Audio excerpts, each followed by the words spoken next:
everyone. Welcome. welcome. I am doing a bit of an earlier stream than I usually do. I say that I come at 10:30, but really I think y'all should take 10:30 as code for I come on like 30 minutes late. Sorry. But hi everybody. Welcome to my stream. We have been mad consistent YouTube studio as of lately, or at least I have, which is good. Makes me wonder how many videos do I need to keep doing until I reach the 100 mark.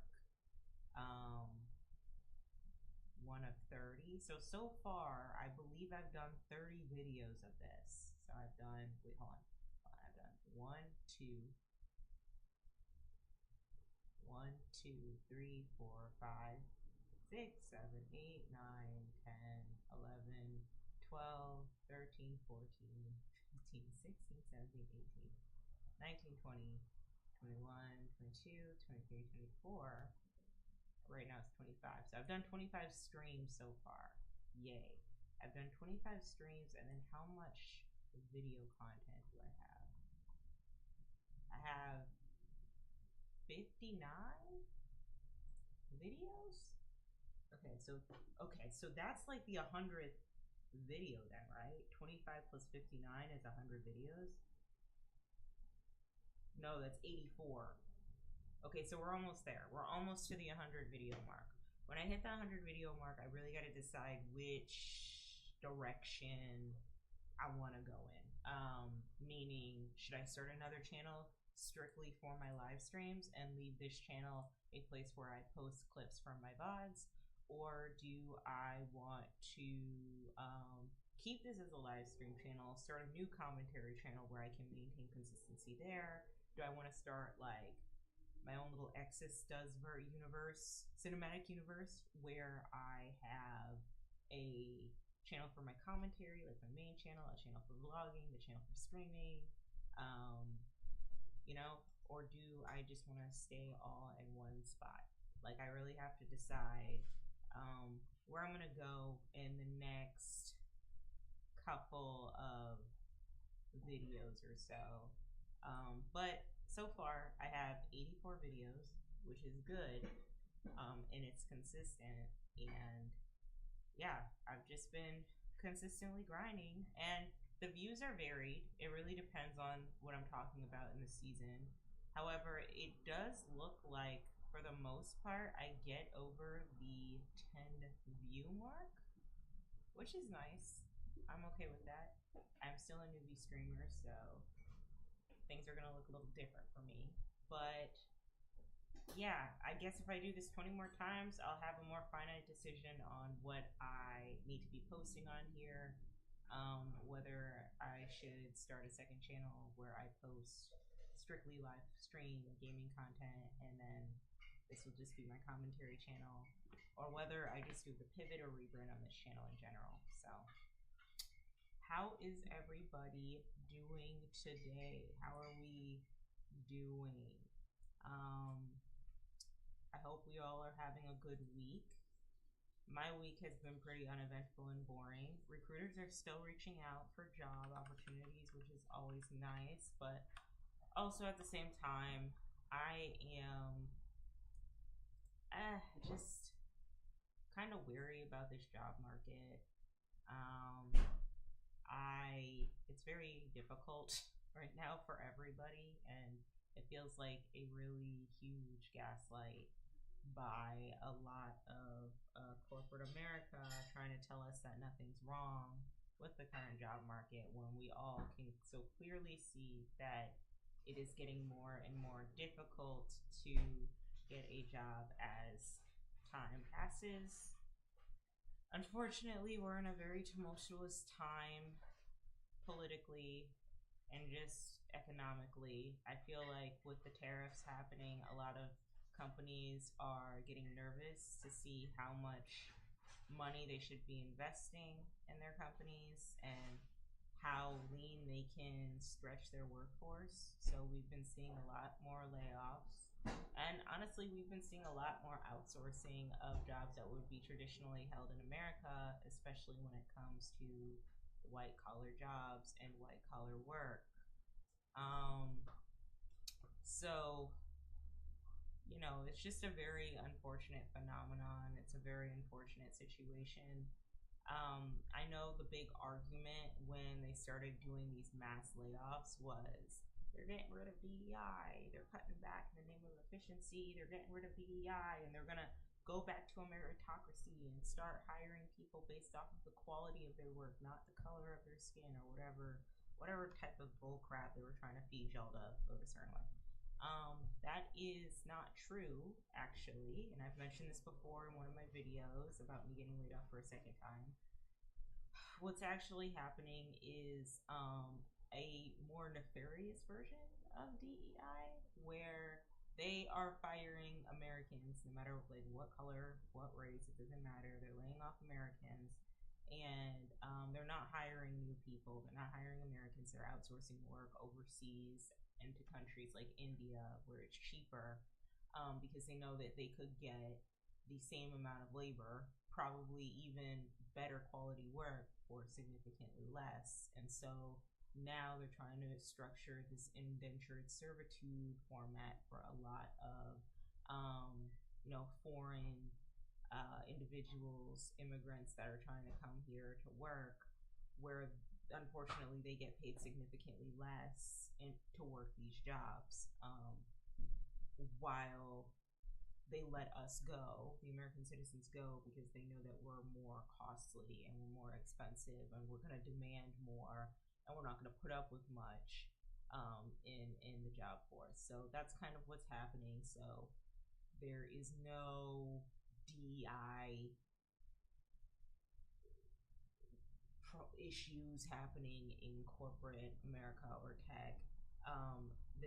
As a matter of fact, there's a new brand of DEI where they're just outsourcing work to other countries with brown people, probably brown-skinned people, for significantly less, undermining the work quality, undermining the cost of labor from Indians, and not wanting to pay people their worth, not wanting to pay the Americans their worth either. So that's what's happening. But, you know, it is what it is. I find it very disturbing because, like, you know, a lot of the financial support that this country gives people has been gutted, and a lot of the people who vote for that type of who vote a certain way have actively voted for that stuff to be cutted, and have actively been a part of or have been benefiting from these government benefits, welfare, unemployment, social security. Especially with this big beautiful bill that's going to be passed, a lot of y'all are not going to get the care that you need, which is very dangerous. So if you can, unfortunately, I would just say stay healthy. You know, don't get yourself into too much mess, because a lot of the coverage that you need to protect yourself health-wise is going to be gutted. Medicaid is going to be no more, unfortunately. And a lot of people who are disabled, who can't really even work, probably won't even get the care they need. So this is very unfortunate, but this is our reality. And honestly, I have been watching a lot of content on like what other countries and people from other countries say about America. I watch Professor Jiang a lot. I think he's very intelligent, and he has some very good analyses as to why we get the way where we are when it comes to warfare, the way countries are ran, specifically the way America has been ran. And this might sound very bleak, but we're at the 249-year mark for America.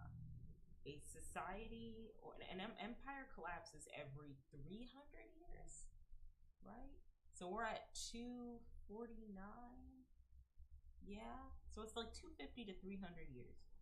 America's in its flop era.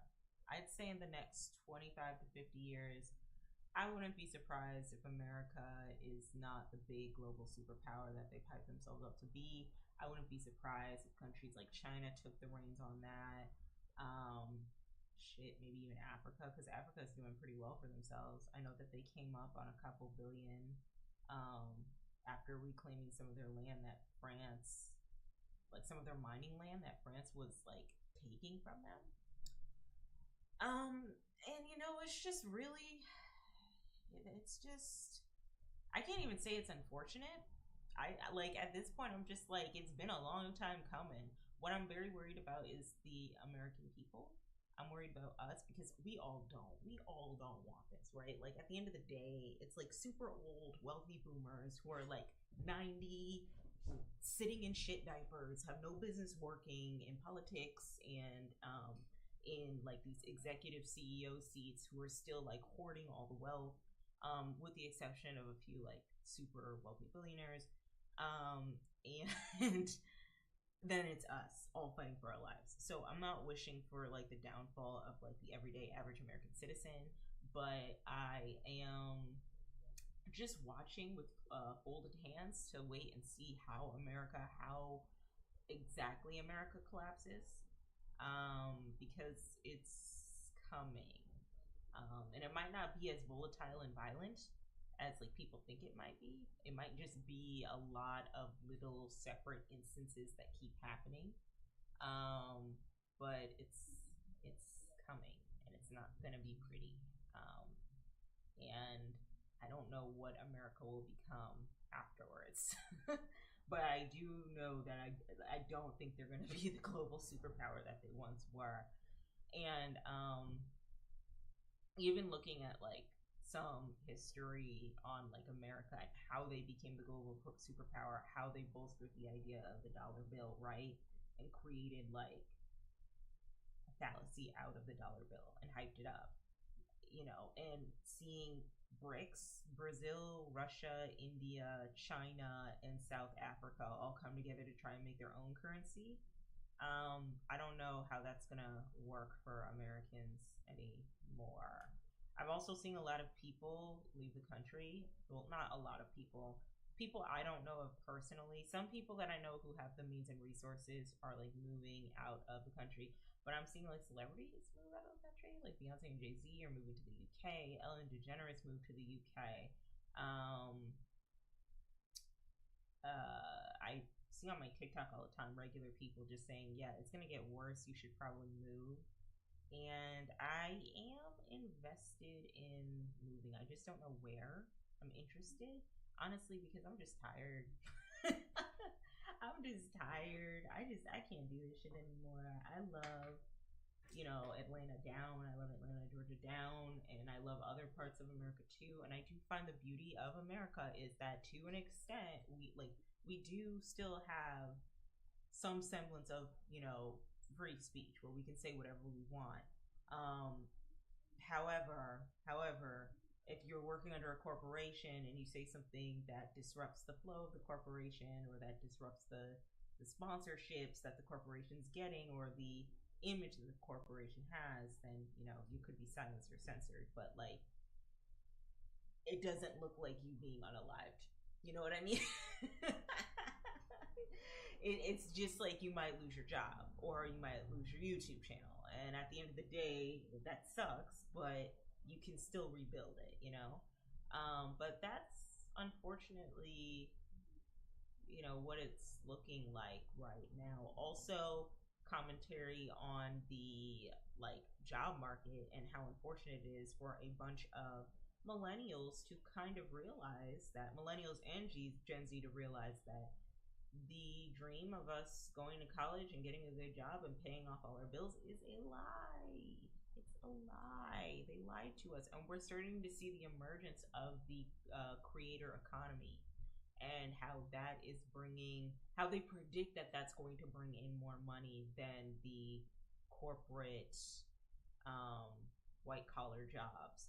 Now, my criticism of the creator economy has always been this: not everyone's gonna make it. people who do make it will have to probably do a lot of soul selling. Don't want to get bleak, but we might see some semblance. And I'm not wishing this on anyone. I'm just saying just how I've understood and observed trends. There might be some weird casting couch situations in order for people to get put on through content creation. I wouldn't be surprised. I've already heard stories about like some of those content houses that are out there in LA were trafficking houses. So, you know, another prediction I might have is that it's going to, like, in order for you to really make it as a creator, you're probably going to have to do a lot of soul selling, right? For people of color, that can look like minstrelsy, digital minstrelsy. Or you're gonna have to work at it for like upwards a decade plus if you really want to create a substantial fan base that is super loyal to you, that is willing to like go to bat and support you. It's probably gonna take upward 10-15 years. The 5-year mark, like you can get pretty successful at 5 years if you're consistent, but I feel like there are ebbs and flows of everything, and I feel like even if you're mad consistent 5 years at a time, it could still like fall. You can fall flat on your face. I also hear that a lot of the content creators that are doing well, like on platforms like YouTube, are those who are doing like Mr. Beast type content, like that clickbait type, random cut type content. You know what I mean? Or I don't know, they're just crashing out on stream, which nothing wrong with crashing out, but if that's not your thing, you know. But yeah, not everyone's going to be able to make it as a content creator. So maybe there might be job opportunities for people working behind the scenes, working on a team for a singular content creator, because a lot of people need videos edited and clips edited. I feel like what would be easy for me, because I haven't been posting a lot of videos as of lately, I think what would be really easy for me is if I hired an editor to edit a couple of videos. However, I don't know, I'm very, very particular and I'm very picky with how I like my videos to look, you know, and how I want things to like jump cut. You know, like I feel like, I don't know, my authenticity shines through when I'm editing my videos myself. And also, like content creators who are grinding or who grow rapidly after 5 years or so, 5-10 years of putting in that work. I talked about this before, but be careful, like, because what I've noticed in some creators, like for example, Dodash was grinding for like about 10 years, then she got a big break with a video she posted, and then that took off, and then like the followers, the subscribers started showing up, and now the authenticity is gone. Like people kind of see through the veil of her content and see that it's kind of disingenuous, and followers are starting to drop off. You should also be wary of that too. I've mentioned this before last weekend, but moving in authenticity will always serve you better than moving in relatability. And you want to be able to understand what both of those look like. Authenticity is having little mannerisms or character traits, or maybe sayings or phrases or morals that you stand on way from like the early on in your career as a creator all the way to when you're like at peak success as a creator, right? But relatability is going to look like you doing days in the lives, and depending on where you are in your content creator career, it could be really, really successful. Oh, thank you. Face and hair eating in that lighting today, Ma. Oh, thanks. Whatever the nut. It can be really successful. I just threw on this wig. It just like I did not put that much effort in my looks today, but thank you for building my self-esteem. I really appreciate it. But like I said, if you move in relatability and you do a day in the life when you start as a content creator versus the day in the life when you're like at your peak success as a content creator, people start to fall out of love with you because they're looking to you for some sort of resonance. They're looking to you for some sort of similarity, for some sort of, reflection.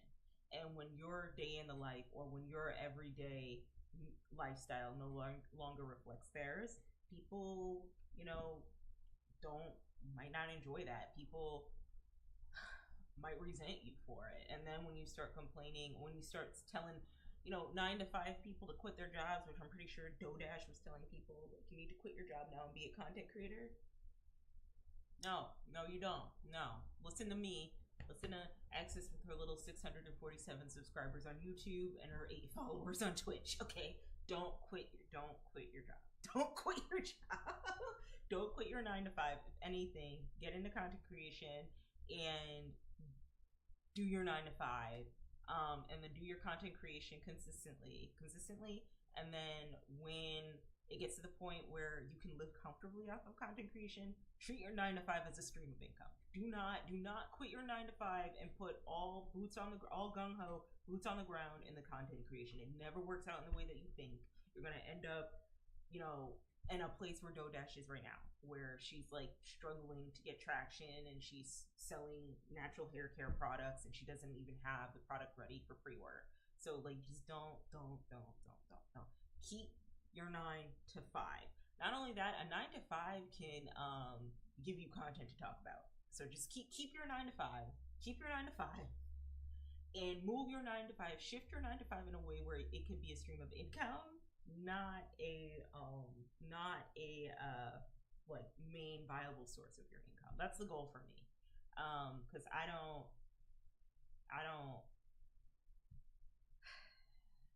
corporate America is just not it. Okay, so before we get into the Exis What's on Your Mind segment, I want to talk about this lady at the Texas Roadhouse.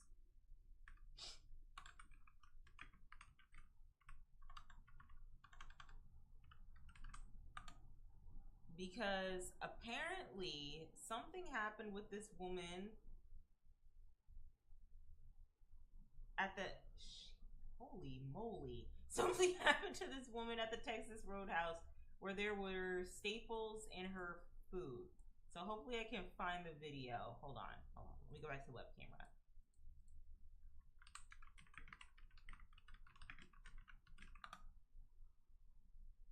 Okay, here we go.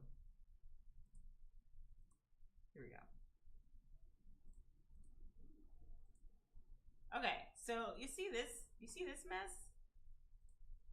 Oh no, not the floating player. There's staples in her food. They put oh god, hold on. Let me turn on my camera so you can see my face and reactions. They put staples in her food. They put staples in the rolls. And then when the manager came around, they didn't compensate her for what was put in her food. Like, she could have, you know what I mean?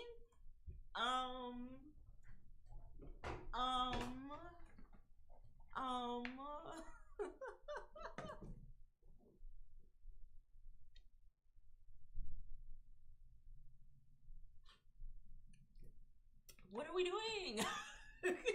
Like, what are we doing? This is awful. This is horrendous. And someone made a really good commentary on this about, and so this is another person who also found staples in their food.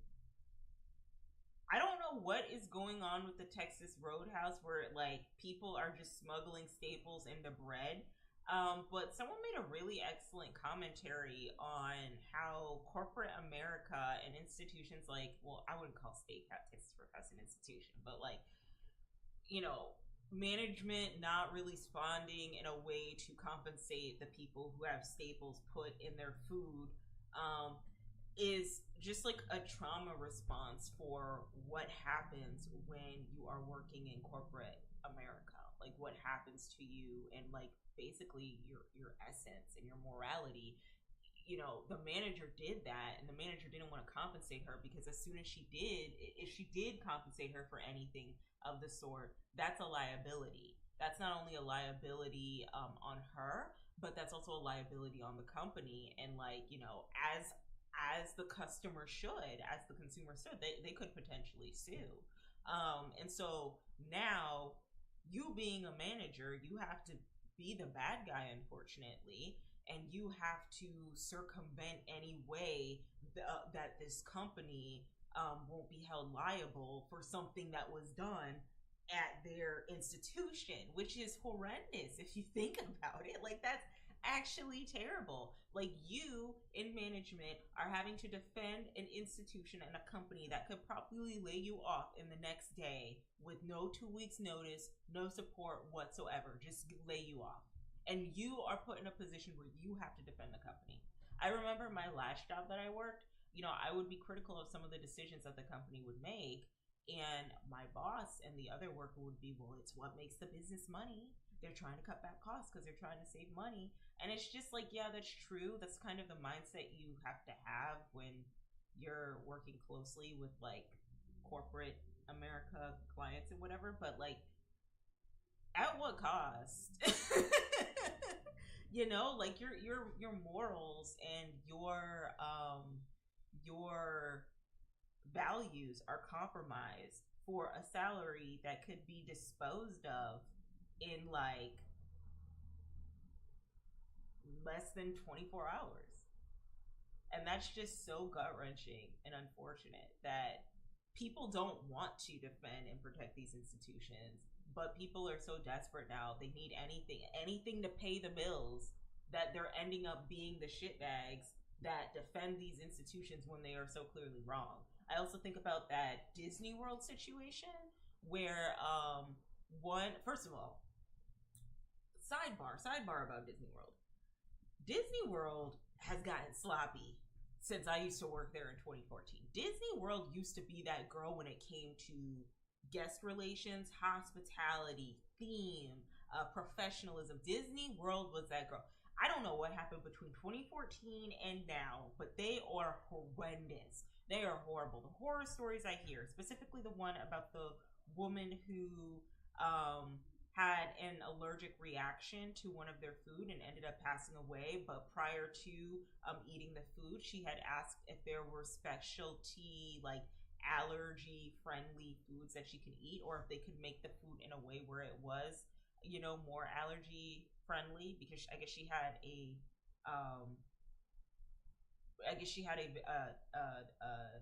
allergic reaction to, she was allergic to peanuts or something. And they were like, sure, we can make this food like allergen free without the peanuts in it. And so they made it. They said that they made it, gave her the food, she ate it, and she ended up like unalive. And when the family and the husband went to go sue, they said that she could not sue because she signed like a special like fine print text in the terms and conditions of Disney Plus, so she couldn't sue the company or settle for anything, from what I remember. Like, are you kidding me? First of all, in 2014, if someone said that they had a severe allergy to peanuts and they needed like this specific food product or meal to be peanut or allergen friendly or allergen free, absolutely 100% Disney would obey orders, follow protocol, and ensure that that woman had an allergy free food item. But nowadays they just don't give a shit. I was on Disney TikTok, Disney College Program TikTok, and there was this one girl who was getting harassed by a coworker. It was either coworker or management. She was getting harassed by a male coworker or male management, and they kept him. And I think they moved or transitioned her, and then all the other cast members ended up slut shaming her. Like, he was the one who was sending her inappropriate text messages, inappropriate lewd content, and she was like, this is weird, I don't like this. She went to the management above him He sold a story of, well, she's obviously in the wrong. Like, I don't know why she keeps saying this. She screenshotted the text messages and showed management. It was like, no, he did this to me. Somehow they ended up protecting him and transitioning her and have a bunch of squadron of no life cast members slut shaming her. Girl, they used to be strict. They used to be strict with management. They would recycle management like it was a bad habit, like it was a habit. They did not care. Like, you were on the chopping block on management. That was so unfortunate to hear that that's what happened to her. And so she ended up dropping out of the Disney College program or transferring to the one at Disneyland instead. And to this day, there are still people who slut shame and hate on her. But it's like she has the text messages. She has the text messages of the coordinator or the manager harassing her. Like, bro, people used to shop for Christmas gifts in the summer at Disney. Now look at them. Yeah, man, they did. They did. They did. Like, Disney was a big deal. I remember the pin collecting that they had us do at Disney. And I used to get the biggest attitude. I'm not even gonna lie. I used to get the biggest attitude when customers would come up and be like, do you have the pin I want? Do you have the pin I want? And then you'd have to pull out your lanyard so they could select the pin and trade. You know, it used to just be so different and so like professional and legit. And now look at them. Like, Universal, I've been saying this, Universal's gonna give them a run for their money because they opened up that Epic Verse and that Monsterland, that ride, that dark ride with Frankenstein, with my man's Frankenstein. Girl, tell Miss Frankenstein to move over. Yeah, no, but they're eating. They're eating. I wouldn't be surprised if they have like a whole cinematic universe based off of the off of like the original classic monsters. Mario Land, Harry Potter World, How to Train Your Dragon Land. Like, these are all IPs that Gen Z and Gen Alpha have grown up with. And it feels like Disney is scrambling for relevancy. And so they keep churning out and rebranding the same 6 or 7 IPs from the Disney Renaissance era. I'm talking about Little Mermaid, Hercules, not Hercules. Well, Hercules is a part of it, but like it wasn't like critically acclaimed. The Lion King, Aladdin, Jungle Book, Tarzan, like those type of movies, right? They keep regurgitating and rebranding them. Beauty and the Beast is a big one. They keep regurgitating and rebranding them, rebooting them, doing live actions. And the reason why they're doing that is because they need to maintain relevancy of those IPs because those are their biggest cash cows. So it doesn't matter if the live action sucks. It's what they have to do in order to get more people to watch those movies because those are their most critically acclaimed and successful movies. And then on top of that, Pixar isn't doing too bad for themselves, honestly. Like, I like Turning Red. It was pretty good. Everyone said Elio wasn't that bad. And they still make good enough movies, but it's just like, I don't know. I think folks have really fallen out of love with Disney. I think when Marvel had their horrendous run of like phase 4, where they introduced all the new shows onto the streaming channels, and they took the continuity out of, you know, if you watch all the movies, you'll be able to be caught up on what is going on in the Marvel Cinematic Universe. If you have to watch some of the shows in order to understand what's going on in the movies for the Marvel Cinematic Universe. So now it's not the Marvel Cinematic Universe, it's also the Marvel streaming universe as well. If you went into, what was it, the 3rd Doctor Strange movie, and you didn't watch WandaVision, you were confused. And not a lot of people probably did want to watch WandaVision because you have to pay an extra couple dollars a month in order to watch Disney Plus and sign your rights away on the terms and conditions, just in case you have an allergic reaction on their parts. You know what I mean? But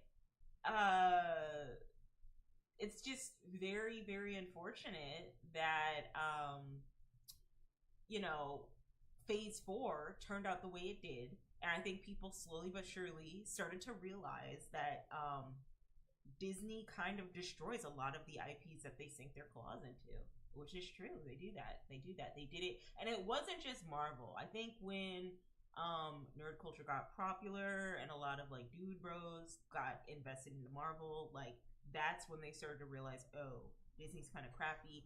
But they did this with Star Wars too. I think another one is Star Wars as well.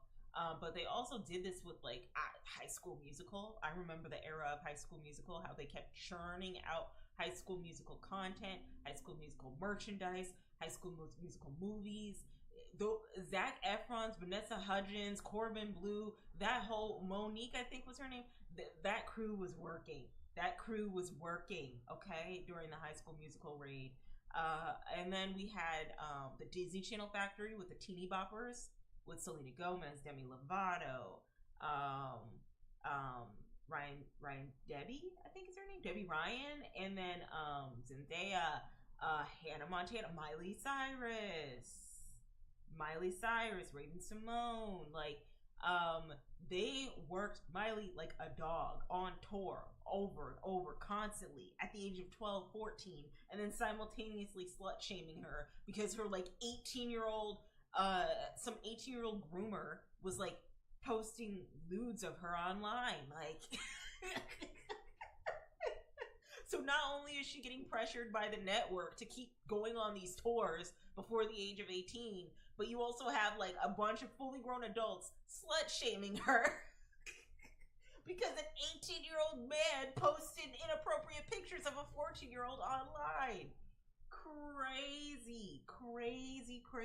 This, my friends, is why I don't miss certain elements of the 2000s. I say the 2000s had awesome pop culture moments, but also had some of the most toxic rhetoric and mindset, and I don't miss it at all. Because what do you mean?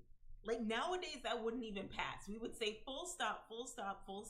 Even with what I'm about to talk about today, we would say, okay, where are the adults? Why did the adults feel comfortable in doing some mess like that? That's inappropriate. But back then, no, it was on 14-year-old Miley, 16-year-old Miley, minor Miley Cyrus. Well, she's such a slut for letting that guy take pictures of her and post it on Google. Mind you, I don't even think anyone was supposed to see them. And like, you're a teen, you get into stuff like that's relatable, but it's just like, girl. That was the times that we were living in, between the EDs, the constant slut shaming of women in media, the unrealistic beauty standards. Like, girl, it was and that's why I'm so like, I guess you could call me body neutralist. I'm not really like body positive, really, because I have my problems with the body positive movement, but I am an advocate for, like, you know, love your body, love yourself, no matter what shape it is. And one of the biggest reasons why is because I lived through the era of unrealistic beauty standards for women, and so whenever I see people nowadays be like, bring back the 2000s, bring back skinniness, and, you know, Heroin chic back, you know, Pilates skinny and all that crap. I'm like, what are you guys on about? Like, what are you like, stop. Like, you're creating a new generation of young girls who are going to go on EDs. Like, stop it. Just stop.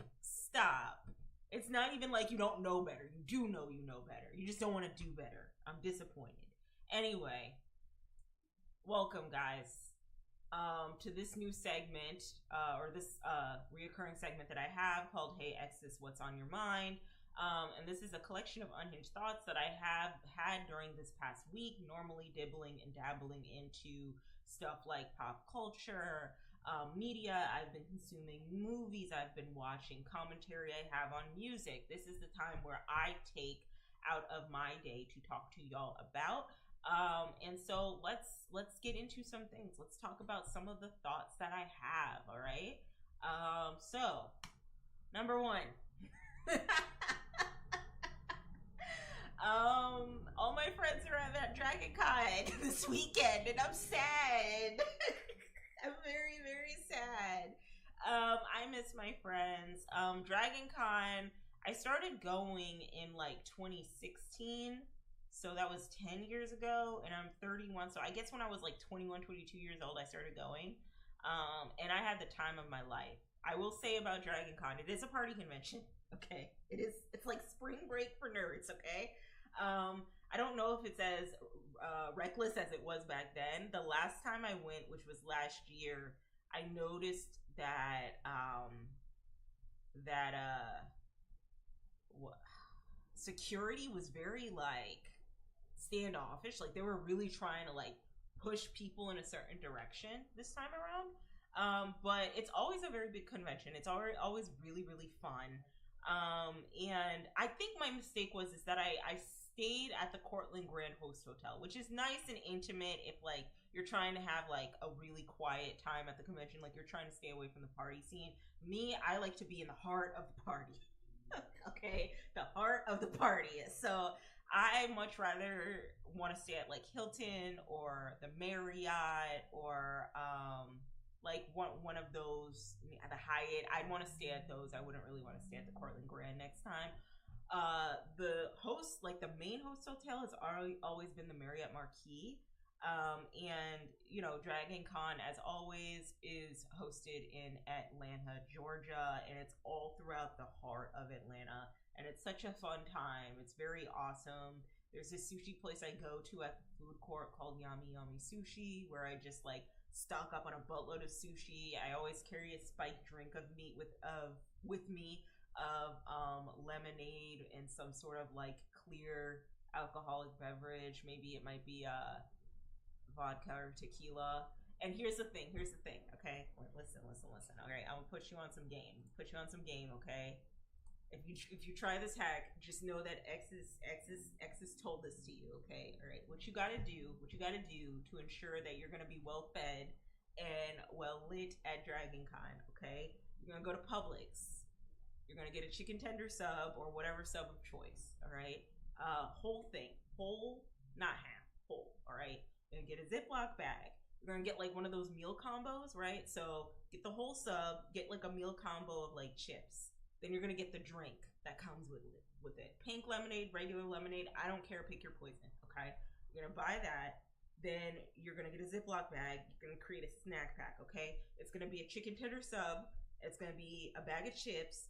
And then it's gonna be your lemonade drink or whatever drink you buy from Publix. Spike it with whatever beverage you want. Spike it with alcohol, rum, tequila, I don't know. I don't care, okay? Spike it, carry it with you on a backpack, right? And then walk through the convention. People walk, socialize, do whatever you want to do. And if you're hungry or you're feeling litty or any of that, you can always go back to your beverage and your food. And it will satiate you during the whole convention. I did that one year. Perfect. Perfection. Utter perfection. You're not over here overspending way too much on the food court, because the food can get pretty expensive, especially with all the individuals who are coming. If you feeling a litty, yeah, if you feeling litty, that's what you got to do. Whatever the nut, that's exactly what you got to do. Tell them that X's put you on, okay? Just tell them that X's put you on. So, yeah, that's what you want to do. Again, that will keep you from overspending at the food court. You want to spend more money on merch and overspending at restaurants, especially if you don't really have money like that, okay? Over the age of 27. Okay? This is for the over the age of 27. Really over the ages of like 20, 25, really, okay? See if you can get a group of people no bigger than 3. No bigger than 3 people. Okay, no bigger than 3 people in the hotel room. All right. Ideally, but honestly, if you're going to a con, you're probably going to be rooming with like 8, 9, 10 people. It's just at a certain point in your life, it comes to a point. Okay, and I believe when I hit 27, I was like, okay, so the next time I go to this convention, the next time I decide that I want to go to this convention, no more than 3 people can stay in my room. No more than 3 people can chill in my room because this is chaos. Rooming with like 9-10 people gets a little weird, especially if you don't know them, you know. But like, if you're trying to save money, it's fine. If you guys all know each other, it's okay. But it comes to a point where it's like, all right, bro, like, I don't know you. I need to use the bathroom. I don't know who's sleeping here. And I guess it could work if you had like a presidential suite, you know. But if you have like a 2 queen bed, 1 bathroom situation, just trying to get no more than 3 roommates. If you can, if you have it like that. If you don't, it's fine. It's fine. All right, but yeah, that's where all my friends are this weekend, so it might be a little quiet on stream, but that's okay. Shout out to the people that are here, especially whatever the nut. I appreciate you. Yeah, it sucks. I decided to opt out of going to the con because whatever the nut said no, because why are there so many smells and who gets to sit on the bed when they outside? Okay, period. Because niggas do be sitting outside. Like, they do be sitting on the bed with the outside clothes. Like, especially when you're litty, you know? And it's like, you don't know them. And, like, that's a part of it. Like, just having fun and hanging out with your friends. But some people are like, girl, I don't know you. You know what I mean? And like I said, it comes to a point to pick off of, like, so many smells. There are people who do go to these cons and they don't wash their ass. I also recommend Dr. Bronner's. Okay, I do recommend Dr. Bronner's. That's the best must repellent out there. Okay, ever since I discovered them, I can't go back to the way I used to live my life. But Dr. Bronner's, okay, wash your ass, take a shower. I promise you that the arcade, I promise you that the panels, I promise whatever's going on at Pulse, at the Dragoncon floor, isn't more important than you washing your fucking ass with Dr. Bronner's, okay? Please. Which is why I say no more than 3 people, all right? No more than 3 people in your room, because it gets weird. If you're below the age of 25, though, like, you know, girl, do it. Like, if you have 10, 20 people in your room, that's just what it is. But, like 25 and up, 30 and up, girl, no. No, we're not doing that, okay?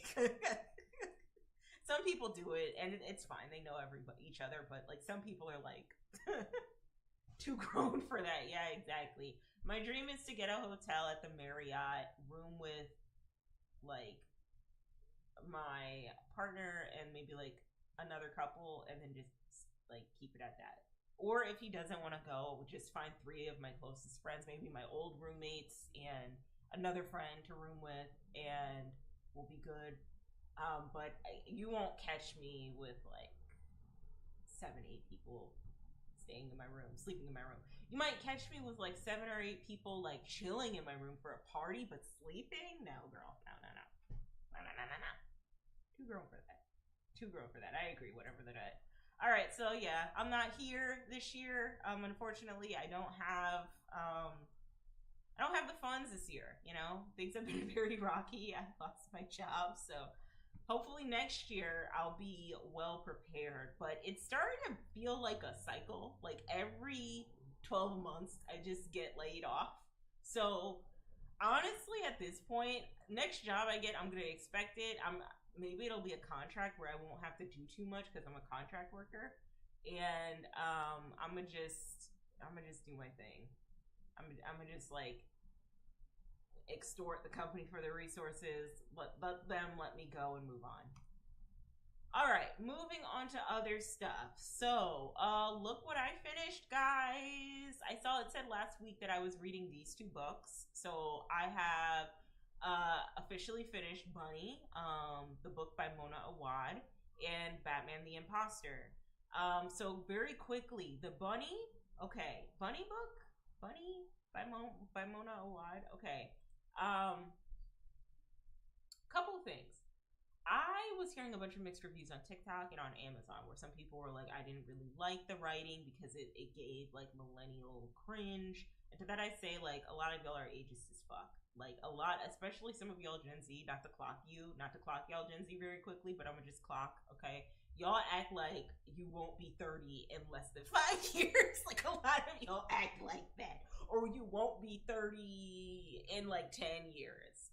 And that Gen Alpha won't chew you up and parody you for making cringy ass TikToks in like 2037. Like, you guys really do act like that. Like, you guys need to chill with the ageist bullshit, alright? Because, like, nobody nowadays is nowhere near where they need to be, alright? Like, especially you, my guy. Like, relax. So every time I hear that, I'm just like, ugh, you know? But I can see how some people look at the writing and feel like it insists on itself. Like, it does too much. Like, it's trying so hard to be something quirky or different. I can see how people can look at the writing that way. However, I still love the book.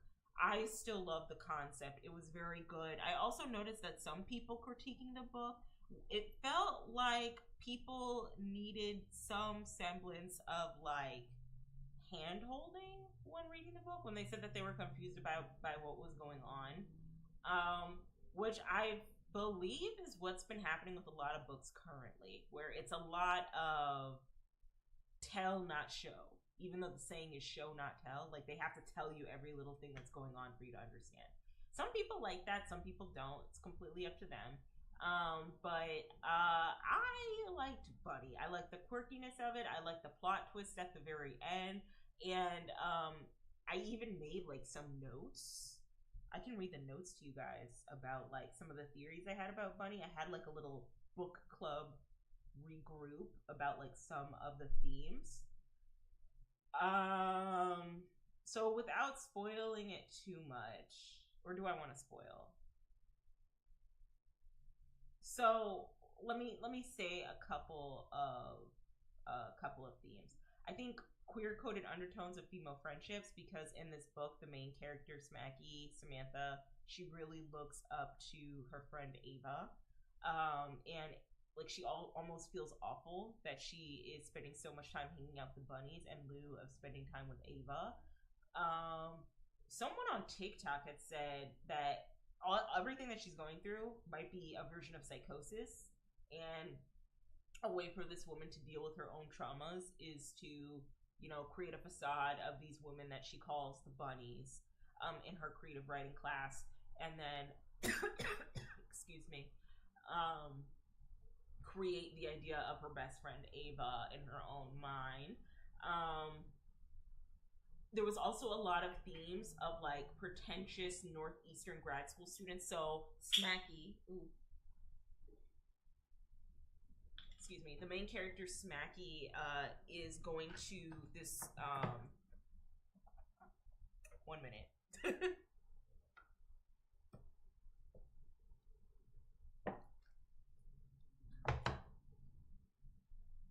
She's going to this critically acclaimed like writing graduate program, right?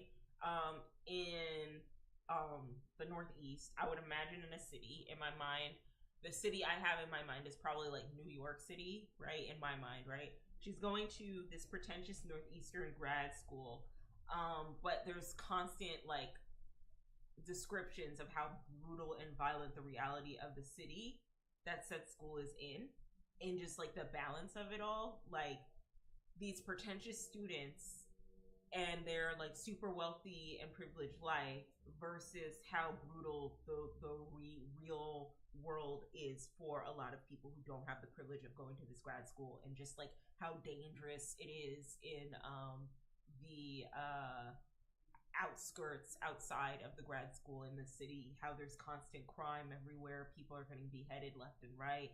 Like, it's just like that weird balance of, you know, the bunnies, what the bunnies represent, which is like wealth, positivity, privilege, versus the struggle of everybody who lives outside of this grad school called Warren, and who don't live the privileged life of the bunnies or any of the students in the grad school. So I thought that was interesting.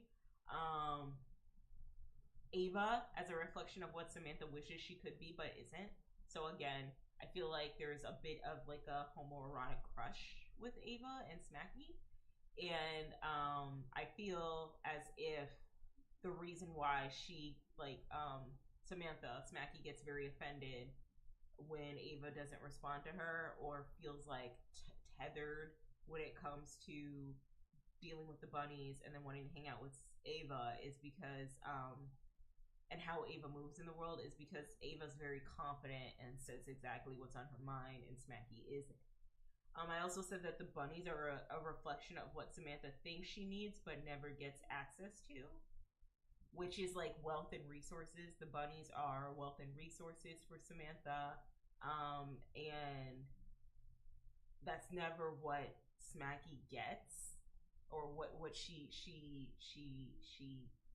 deserves, I guess. Because you know she thinks that she needs the bunnies, but really maybe she just needs to be okay and secure with herself. But yeah, I also put in a couple quotes. This was Kirby on TikTok. She said, oh, that one's a spoiler.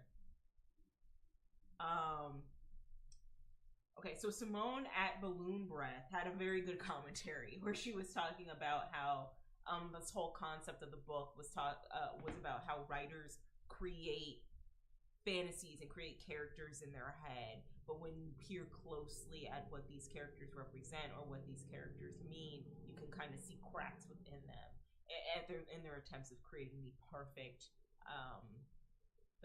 man, you know, or the perfect partner or the perfect character. So yeah, this book is really good. Like I said, it's like Mean Girls but creepier. Creepier and more weird girlish. And I don't know. I think I have a theory about the type of media that I like to consume, but I really like this book. I thought it was well done. There's a sequel or a prequel to this book called Bunny, I Love You, which apparently talks about how the whole bunny cult started with the 4 girls that Smacky is obsessed with. So I can't wait for that book to come out because I think that's going to be really good. And yeah, I give this book like a 9 out of 10. I really enjoyed it, but I think it's because it's just the genre of book writing that I like. You know, like the genre of types of books that I like. So I think that's probably why. But Batman the Imposter was amazing.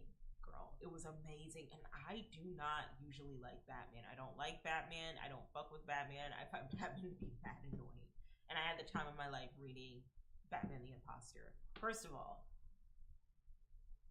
pacing, storytelling, artwork, even the panel designs, amazing.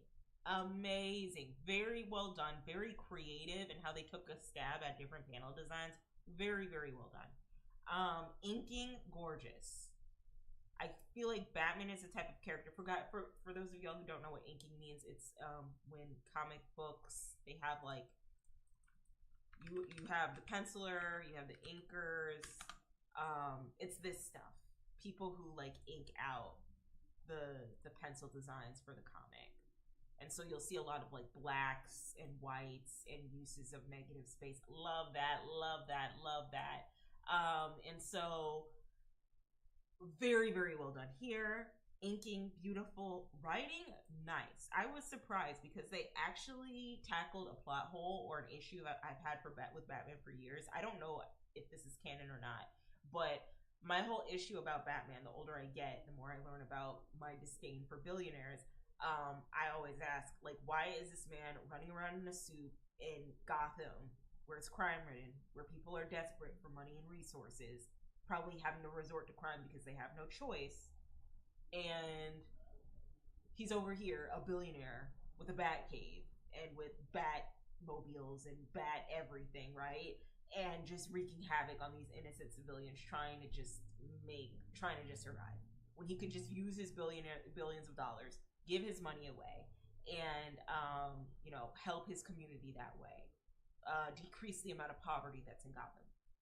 Well, they wrote a loophole in this where they said that in Batman's will, Bruce Wayne's will, he cannot.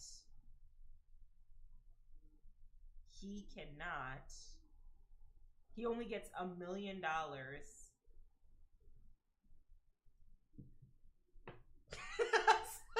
Whatever the note said, a brother that just paid off his car note and Gotham hate to see the Batman. There was actually a panel or a page in the graphic novel where Batman just shoved somebody out of his car so he could drive it because his Batmobile was broken and he had to hunt down the villains. And I'm like, oh,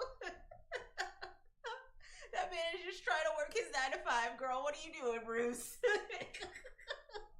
But they wrote it in a way where in Batman's will, he only gets $1 million a year up until he turns 30, and I guess the Wayne portion gets managed by somebody else. And so that's a good way to write Batman, because really $30 million, right? Because he gets $1 million up until he turns 30. $30 million isn't like it's don't get me wrong, it's comfortable. Like, you can live very comfortable, you can be very wealthy, but also $30 million is not like billionaire changing money. Like, you can't feed world hunger. You know, you can't end world hunger is what I want to say. You know, $1 billion you could probably end world hunger. 30 mil, not so much, but you can live comfortably, right? And since Batman is over here spending all his money on the state-of-the-art devices and equipment, like, how much money really does that man have? You know what I mean? So, you know what? I like the way that was written, you know? And I wonder, because this is one of the newer stories, I would imagine. It's so interesting because I always thought that this story, like, if they rebooted it,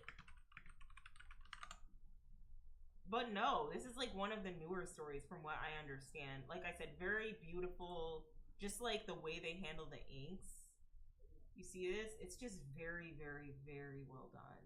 Just everything. Storytelling, use of color, balancing the red with like the dreary dark blue in the background. Oh, beautiful. But I hope in the future they explore that concept more, where like Batman has a cutoff point for his funds, and then at that point he has to kind of like fend for himself and like basically survive like the criminals that he beats up on a regular basis. I really hope that happens.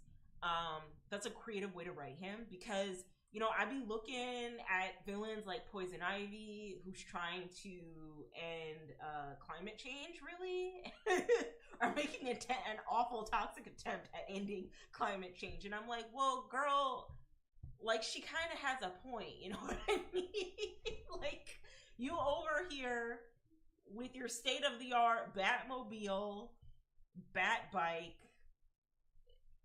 Bat devices, and your gothic looking head-ass mansion brooding over Gotham, and like niggas out here struggling, and Poison Ivy is just trying to end climate change. She's trying to stop climate change. Like, girl, like, it makes sense, right? With your billionaire head ass. But like, if his money cuts off at a certain point, I think that's a very creative way to, you know, humanize him a little bit, you know. And like I said, not really a fan of Batman. Not really a fan of the idea that a lot of the villains have to do the heavy lifting of the character Batman. Like, we don't stay for the Batman, we stay for the Joker and Harley Quinn and Poison Ivy and Penguin and Catwoman. All the side characters do the heavy lifting. And I compare it to Marvel, where their Batman is technically Spider-Man, where it's all the spider characters do the heavy lifting. It's not the villains, it's not the Green Goblin, it's not the Vulture, or any of that. It's Spider-Man and Diane Drew and Spider-Gwen and the Silk Spider and the Scarlet Spider and Venom, you know, and they're all spider people. And I guess that speaks more to the idea that we all can be Spider-Man, you know. Shout out to Miles Morales, you know. But yeah, this was a really good reading week for me. I really liked the books that I got into. I even bookmarked some pages from Batman the Imposter because I just loved some of the ways that they told the story through pacing of the panels, through panel design and all of that. So definitely a book I can see myself going back to. I honestly can see myself going back to both of these books because of just, you know, what I'm really interested in as like a person, you know, and what like really captures my eye. But yeah, 10 out of 10 for Bunny, or 9 out of 10 for Bunny, and then definite 10 out of 10 for Batman. Definitely recommend that you read the whole graphic novel. It's a very good story. I can't believe I only got this at Ollie's for like $9.95. That is crazy. But yeah. All right, so what am I reading now? Well, it is the Halloween season, guys. So, or in my mind, it's the Halloween season. We are on the last coming days of April or August, and then we got like 30 days of September, and then we got like another 30 days to like Halloween, or basically all of October's Halloween. So I'm trying to get into the spooky season. I'm trying to get into the spooky movie, and I'm really trying to watch more horror movies. And so a book that I heard was kind of scary was Our Wives Under the Sea. And I will say that the pacing is very slow. It's a short read. It's only like 250 pages. Or 220 pages, so you could probably get through it in the day. It's a short read with like big text, but it's very slow pacing, and it's like a slow burn of you trying to figure out what happened to Mary's wife. The story is about a woman who is married to another woman named Leia, and Leia is a marine biologist. She goes on this mission in a submarine where they run into an accident, and the submarine sinks all the way to the bottom of the sea. And immediately, one of the first things that I thought about with this incident was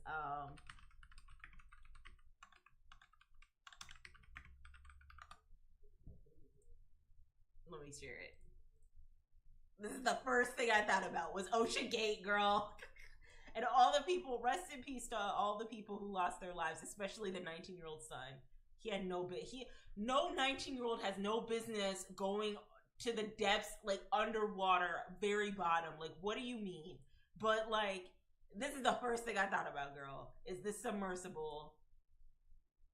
Oh my God, is this a part of the submersible implosion? Oh my God, that might be a part. Newly released video shows Titan submersible on the sea.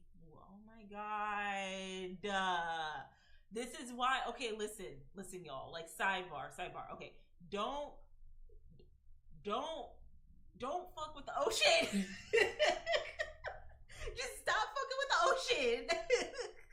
There is no business for you to be that deep. Like, there is no business for you to be that deep in the ocean, bro. Like, let's take a look at this shit. Let's just take a look. Let's just take a look real quick. Hold on. Let me see if I can pull up like a bigger image. There's layers of the ocean, right? Like, there's layers, and there are places that you, like, at some point you really should not be fucking with the ocean, and you should not be exploring. You should just like let it be. Okay, and so let me find a chart to showcase the layers. Let me see if I can make this big. Okay, here we go. All right, here. All right, I don't know how to pronounce this stuff. All right, so I'm gonna put up Google pronunciation. I'm just gonna call them Zone 1, Zone 2. Okay, so Zone 1, this is the sunlight zone. Okay, surface 660 feet. All right, so this is where you can like scuba dive, maybe in the Twilight Zone you could do a little bit more scuba diving. Hee hee ha ha. You're still safe. Okay, you're safe. All right. Then we get to, so the sunlight in the Twilight Zone. You're safe here. You're safe here. All right, like you're gonna be okay. You know, you can do all the exploring you want, all the scuba diving you want. If an accident happens, if an oopsie happens, it's easier for people to get to you, right? Then we start getting into the midnight zone, and this is where shit gets weird. Because what the fuck? Anglerfish? Have you saw that Finding Nemo? Remember with the little anglerfish with the light, and then they saw it was the fish? Yeah, no, you know, this is too deep. This is too deep. What are we doing? This is too deep. Then we get to the abyss. And girl, this is not where you want to be. You don't want to be in the abyss, okay?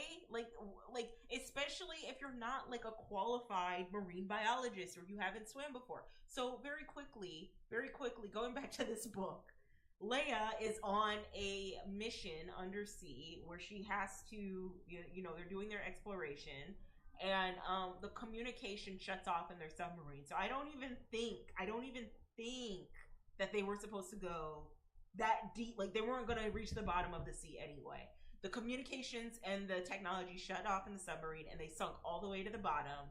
They were stuck down there for 6 months until they were finally found. And now Leia has came back. Miri has now found her wife after a while of thinking that her wife might have been, unalived.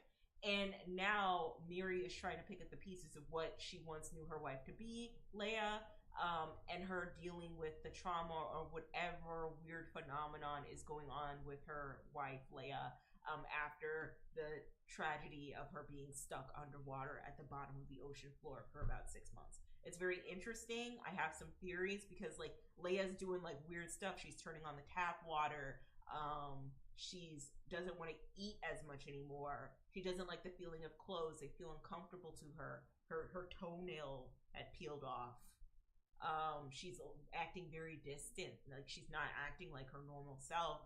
And I think my theory is that at the end of the book, she's probably going to turn into like some aquatic creature and jump back into the sea where she belongs, because something must have happened to her when she like sunk to the bottom. That's my theory. But very, very good read, slow paced. But I rock with it. Books aren't always going to be like super fast paced with quick dialogue and quippy and all of that. So I'm very into what this book is doing. I really want to find out what's going on with her wife. And I feel like it's going to end very ambiguously. Maybe Lovecraftian, cosmic horror type, maybe. If not, I feel like that would be a little bit of a letdown, but it's neither here nor there. But this book is fun. But this book also reminds me how much I don't fuck with the ocean. Like, I think it's fine to like take a ferry from point A to point B or go on a cruise ship. But like, a quick story time about me: when I was working at another company for all but 6 months, I was traveling to Minnesota, and they had these duck boats that they had their team on, and like I didn't know how to swim, and a lot of us weren't qualified to swim at all. And so all of these employees are on these duck boats, and I'm just chilling. I'm drinking some wine. I'm just relaxing and all of that. And then all of a sudden, like, the duck boat does like a quick like jut, like it juts, like it, and then dips underneath really quickly. And so the duck boat sinks for a second, and I run all the way to the back of the boat where it isn't sinking, and everyone's like, it's fine, it's fine, it's fine. We just had a little bit of complications. I'm like, girl, what do you have me on? Get me off right now. It was crazy. Oh my god. But literal Xbox controller navigating 600 depths of water. Yeah. See, that's the thing. The difference between this book and what Leia was going into to travel under the sea is, one, I don't think they were intending to hit the bottom, right? It's just like some shit happened. The alarm communications conked out, and then they ended up sinking, right? And even then, she was in like a state-of-the-art submarine in this book. But the Ocean Gate type, this dumbasses, every single one of them. This was the dumbest shit they ever could have done. Dumbest shit. Like, no, what are we even doing? Even if his efforts weren't in vain, it's just like, why would you do this? And it's like, it's a rich people thing, right? Like, rich people love doing this type of shit. They want to go down to the Titanic and they want to take pictures. And it's like, girl, let those souls rest down there. Oh, they're going to do a film? There's a film?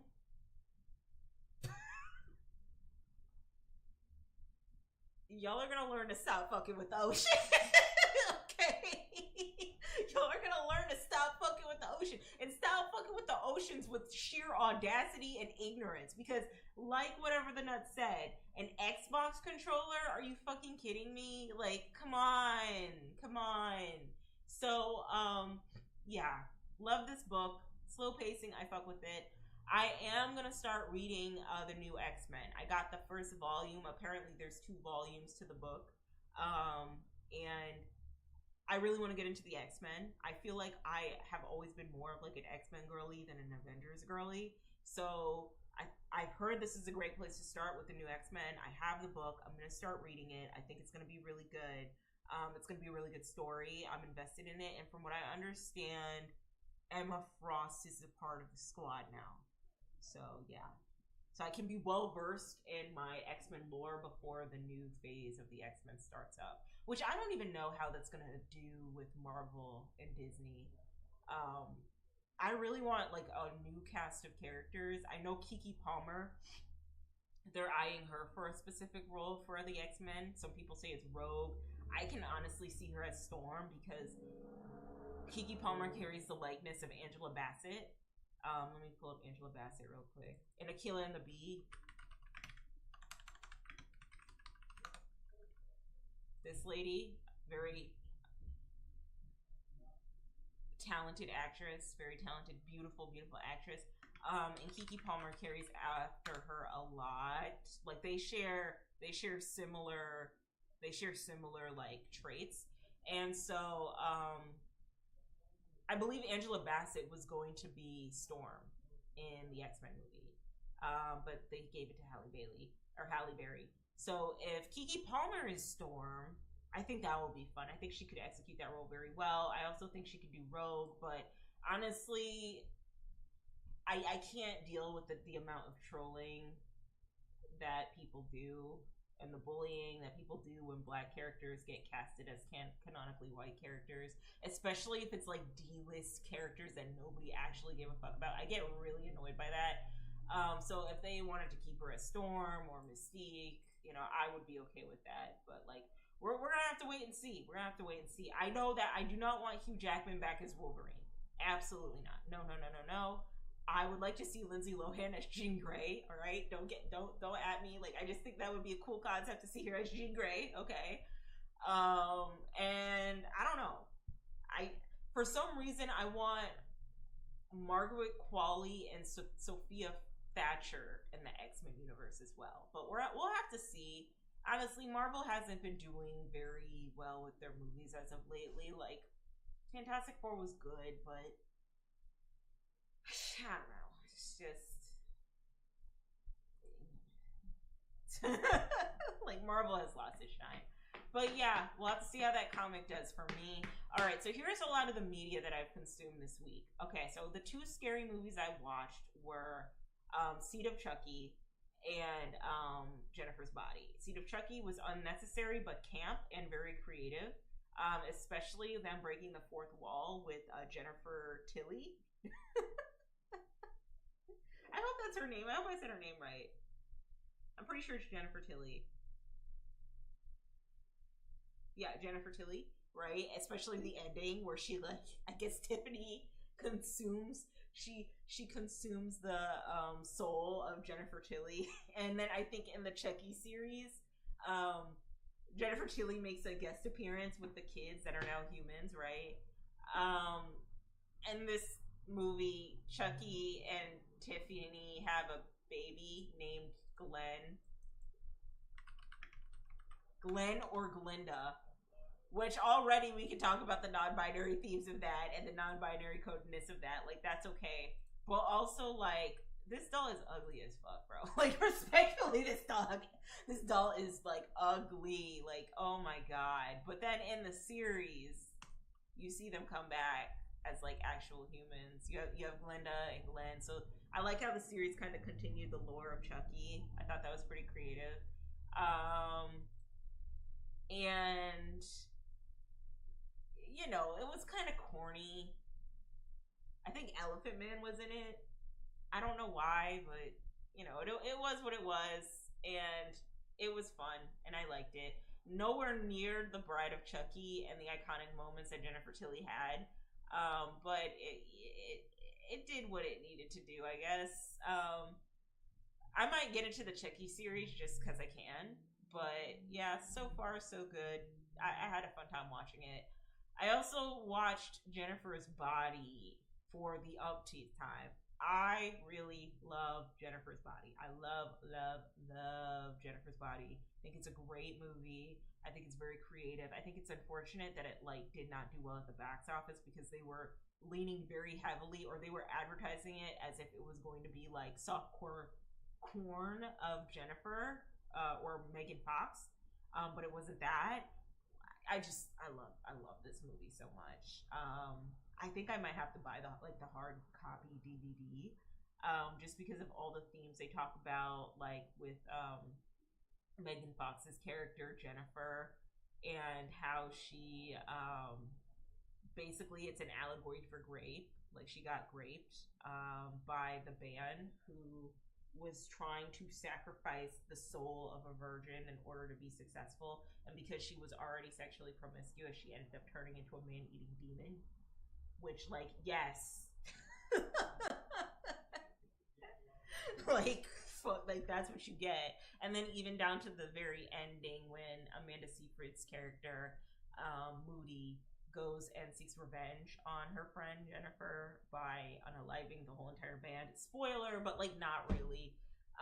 Great movie, and I think this like ties into something. Okay, let me see if I can make a new slide very quickly, because I think I have a theory about the type of content that I like very quickly.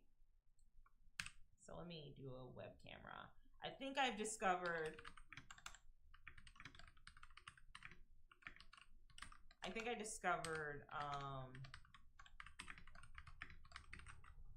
kind of the type of movies and shows and media that I like to watch.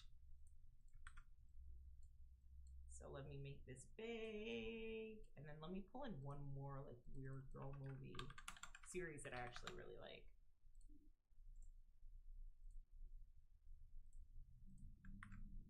All right, here we go. I'm almost done. I wasn't gonna do this, but I think it's very important that I do. Okay. Weird girl media. I think this is the type of content that I like to watch, that I like to consume. It's just like super like weird, descending into madness, kind of campy, not really, kind of like a commentary on like everyday issues that women and girls go through, but in like a weird, almost magical realist or magical surrealist way of doing so. It's weird girl media. Very quickly, let me throw in, because I did watch all of the movies of this. So let me copy image. So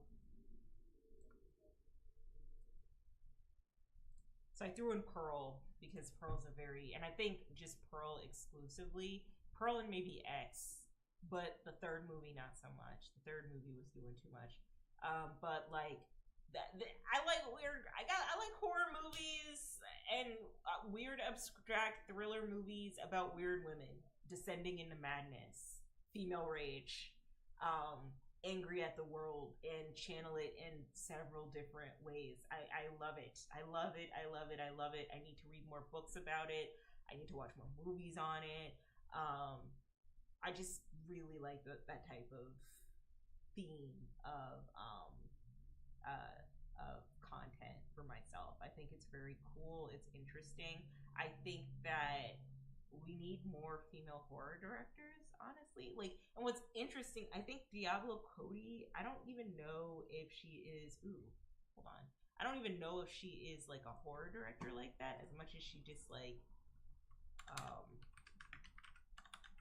likes the campiness of horror. So let me add in one more movie that I've been telling y'all about this whole entire time. Like, big fan of. Big fan of. Ooh, let's put this down here. But yeah, I don't know. I just, if Bunny, I feel like if a book like Bunny were to be made into a live action, I think Diablo Cody needs to direct it. I also added Lisa Frankenstein in there because I can't stop fangirling over Lisa Frankenstein. But I do like weird girl media, weird girl coded horror movies, books, where it's just creepy and uneasy and why is this bitch so crazy, but you know what, also good for her. I can see it, I fuck with it. I think we need more women in horror. I really do. More horror directors, more thriller movies written by women, more horror movies written and directed by women, because there is this sense of nuance that we can apply to the experience of, you know, how horrific womanhood and girlhood can be. You know what I mean? So, and I think not a lot of male directors really understand what that looks like. So yeah, weird girl media is like my thing. And I think, like I said, I just like the female rage aspect of it. I like the descending into madness. I like the thriller aspect of it. I like the social commentary aspect of it. And I like the unhingedness of it all. Like, and I'm also just kind of a weird girl myself. So, yay for weird girl media. So yes, Jennifer Body is absolutely necessary and still very camp, and I will watch it hundreds of times. I do not care. I love the deeper meaning behind it, and you know, not just dealing with like, you know, Jennifer, who had clearly gotten assaulted by this band, Low Shoulder, I guess is their name, but also the dynamic between Megan and Amanda Seyfried's character, so Jennifer and Nita, Needy is what Jennifer calls her, and just how, you know, awful of a friend Jennifer is to Needy by stealing every single man that she's into. You know what I mean? And just like the commentary as to whether or not they were really friends, or was it a codependent relationship of Jennifer always having to feel better than Needy, and Needy not really wanting to stand up for herself, you know? And I think the tail end of the movie, the climax where she like stabs Jennifer, is her standing up for herself and being like, no, you will not eat my boyfriend. But that's neither here nor there. All right, and so the last media that I consumed is The Fall of the House of Usher.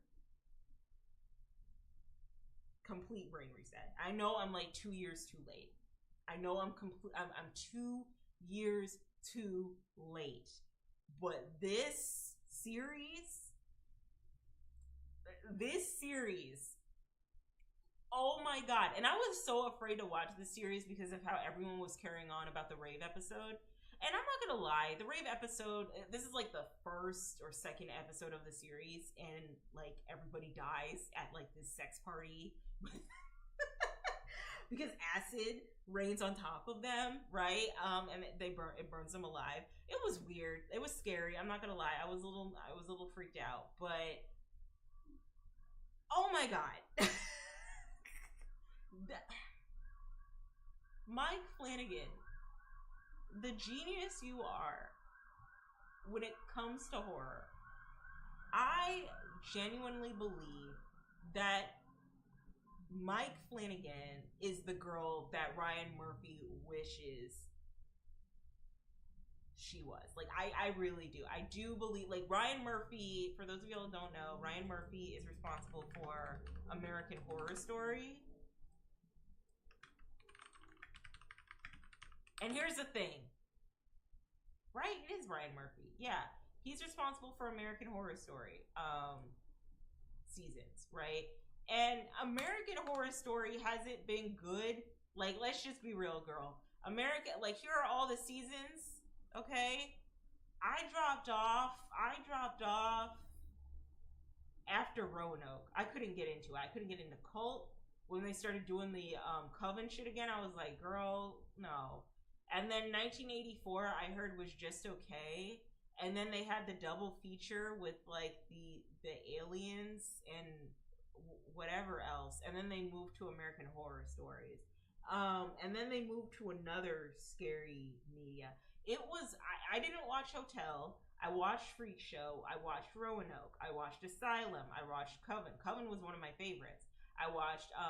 I never watched the first season actually. No, but I watched Asylum, Coven, Freak Show, Roanoke. Did Hotel bored the hell out of me, and that was the one with Lady Gaga. I was upset.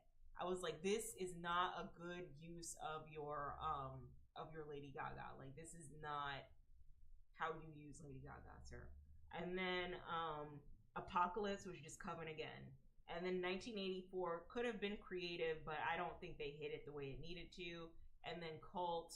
And then they had another one. They had like this Rosemary's Baby with Kim Kardashian. Did not like that one. Could not get into it. And then they had another one about New York. Yeah. This one was supposed to be an allegory to AIDS. And I appreciated the effort, but I just didn't think it was as good as the other ones, especially when I started watching towards the end and I realized it was just getting weirder and weirder. Like, I felt like, I don't know, but also I knew that this was needed, and I don't want to critique something that I did not live through and did not experience. So I don't know.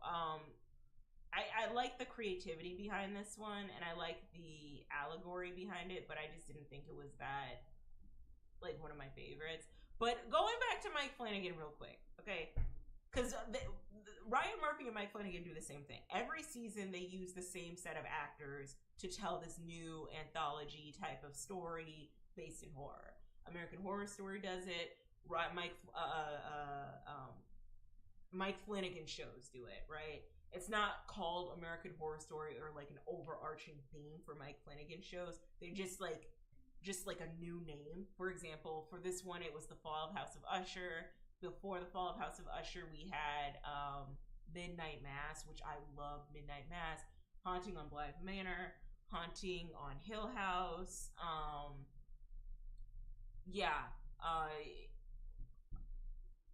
Mike Flanagan is that girl. Okay, he is that girl. All right, he is that girl that I think Ryan Murphy wishes he could be, and he won't ever be able to touch Mike Flanagan. I'm so sorry, respectfully. Just the attention to detail, the creativity, because who would have actually thought, let's make a series deeply entrenched in the lore of Edgar Allan Poe literature and base it off of a super wealthy family that has made its billions and billions off of the backs of the opioid crisis. Like, who thinks of that? And who connects all of those together so perfectly? Mike Flanagan is a genius, you know? And I am so sorry, but the writers in the show deserve to have their ass eaten out. Like, they deserve... They deserve to be eaten out from the back, like dead ass. Like, they did their thing with this show, and I'm so mad at myself for not watching it when I wanted to, or for not watching it in 2023, because boy howdy does this show hold up. I am definitely going to watch the show again on the upcoming days to Halloween. I'm probably gonna make my boyfriend watch it with me too, because it is just so well executed. Down to the character motives, the way each of the family members die, the Raven, which is played by, what's her name? I'm gonna look her name up real quickly. Who plays Verna? Which is really like Raven jumbled up. Did you notice that? Carla Gugino? Like, she did a phenomenal job in all her monologues and acting when she's, you know, up on top of the operating table where the monkeys are, and she's like giving her monologue to Camille and scaring the shit out of Camille before she gets mauled by monkeys. Even down to the way each of these characters die, their deaths, which reveals their motives. You know what I mean? Prospero, he ends up being unalived because he didn't follow protocol for a building that his father owned. And because he didn't follow the protocol and he didn't check to see whether or not that building was safe enough to have a party in, everyone ended up being unalived, including him from acid rain. Or even Victorine and like her trying to make this like new heart pacemaker device and it ending up not working, and her trying to race against the clock because her father, the CEO of the Ligadone product and the Fortunato enterprise, like he's about to pull out funding, and her girlfriend leaves her, and she throws a sculpture at her. She ends up still being alive, but she's like, no, I gotta get this product out. I got to show my father. I got to have this be an investment. And then she ends up using the heart of her girlfriend, who was still alive, to put the pacemaker in, and has her chest split open with the, like her heart still beating. Obviously she's not alive, and then she ends up stabbing herself in the heart. And how each of these characters descend into madness, and what that wealth, you know, high key looks like for them. Even Lenore's death, which was very, very sad, because at the very end, she doesn't do anything wrong. She's the one character that does the right thing, but because the CEO of the Fortunato enterprise, both Magdalene and him, I think it's Roderick, that's his name, both of them made a promise and a deal with Verna, the Raven, for ultimate impunity and ultimate success if they agree that when it comes time for Roderick to, pass away, his whole bloodline will be eradicated, and no one will have like access to his wealth after the fact. No one in his immediate bloodline. Which I think is an excellent story plot, you know. And obviously they agree with the Raven, and that's why all of his children end up being unalived and haunted by this figure. I just think it's so well done, and I think that the whole overarching plot of like this company being ran by a billionaire who is selling a opioid that is costing people's lives physically, where they end up addicted and physically dependent on said drug. I think that's an excellent concept, especially around this time when this show came out. Succession was very big as well, and so it's like mixing all different types of themes and commonalities of that time. We're mixing in like the messaging from, you know, big billionaire corporate CEOs from shows like Succession, you know, and incorporating that element in there, and how this billionaire, you know, kind of is able to get away with whatever, and at the very end loses all of his family, his bloodline, and his wits. And then you have this like interpretation of Edgar Allan Poe, and how it's like the themes of Edgar Allan Poe's content is like intricate and very involved in the essence of the story and the plot. And again, writing phenomenal, attention to detail phenomenal, the deaths that a lot of these characters go through very poetic. And I think that's what makes horror really, really good, is when the deaths make sense. It's not just like mindless like horror porn or torture porn, right? Very, very well done. Very excellent job. 10 out of 10. Going to watch again. Probably one of my favorite shows to date. Probably going to be the favorite show to date. I watched Midnight Mass. That show was amazing. That show was awesome. That show was well done. The way it was told. And again, he was using the same characters from Midnight Mass in this show. Like, he keeps using the same characters, which I love, which is something Ryan Murphy does. But he does so in a way where it feels like they're totally different people. Whereas, like, sometimes American Horror Story can fall into, like, people playing the same characters over and over again. Midnight Mass was amazing. Like, what is her name?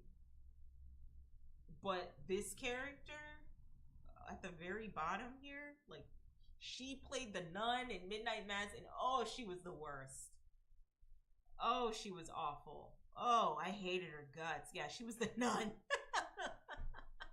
And unfortunately, he didn't come back. But maybe he'll come back in the next one. Oh, okay. And so I want to end with this. Okay, so Mike Flanagan is creating Carrie. He's creating Carrie. He's redoing Carrie, and that falls in line with my fascination with weird girl media, because I feel like Carrie is the ultimate like weird girl feminine rage. Like, I am so excited. Only criticism is that the girl who's playing Carrie is too pretty. Maybe they'll make her uglier in the movie, in the show. But I hear that Carrie is supposed to be like ugly. Like, she's supposed to be like unconventionally attractive. And the girl who played the nun and who played one of the sisters in The Fall of the House of Usher is going to play the mom, and that is gonna, oh my god, she's gonna kill it. She's gonna do awesome. So I cannot wait for the Carrie's TV series to come out. I can't wait for that sweet ending where she like ruins everybody, like destroys and kills everything. I'm so excited. But oh my god, one of my favorite shows ever. Can't wait to watch it again. Very excited about me going through this horror journey and just watching a bunch of horror movies. I don't know. I just really appreciate very well done horror, and horror that makes you think. Sinners made me think. I liked Sinners a lot.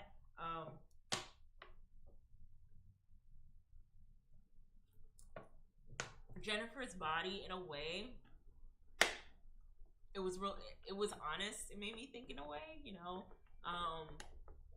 Swarm, I think, was a good commentary on stan culture. So, and Fall of the House of Usher was just so creatively done. Like, who would have thought Edgar Allan Poe meets Succession as just crazy? I love it. I love it so much. So yes, 10 out of 10. Mike Flanagan is that girl. I fully support anything he comes out with. I stopped them up until halfway of Haunting on Hill House, but I think I'm going to finish up the series because that one scene where the girl is basically like haunted by a vision of herself dying, that scared the shit out of me. So I stopped watching, but I'm going to get back into watching it again. And then I'm going to watch The Haunting on Blythe Manor as well, so that I can say that I like officially watched all of Mike Flanagan's work. But just so beautifully well done. Very good job, Mike Flanagan. Very good job. Probably one of my favorite, some modern day directors and creators of today. And shout out to the writing team for The Fall of the House of Usher. Writers, because they did their thing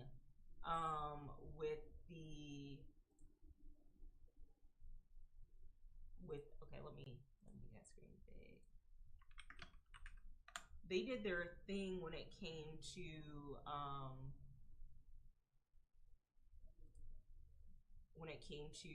writing the series. Let me see if I can find who wrote the miniseries.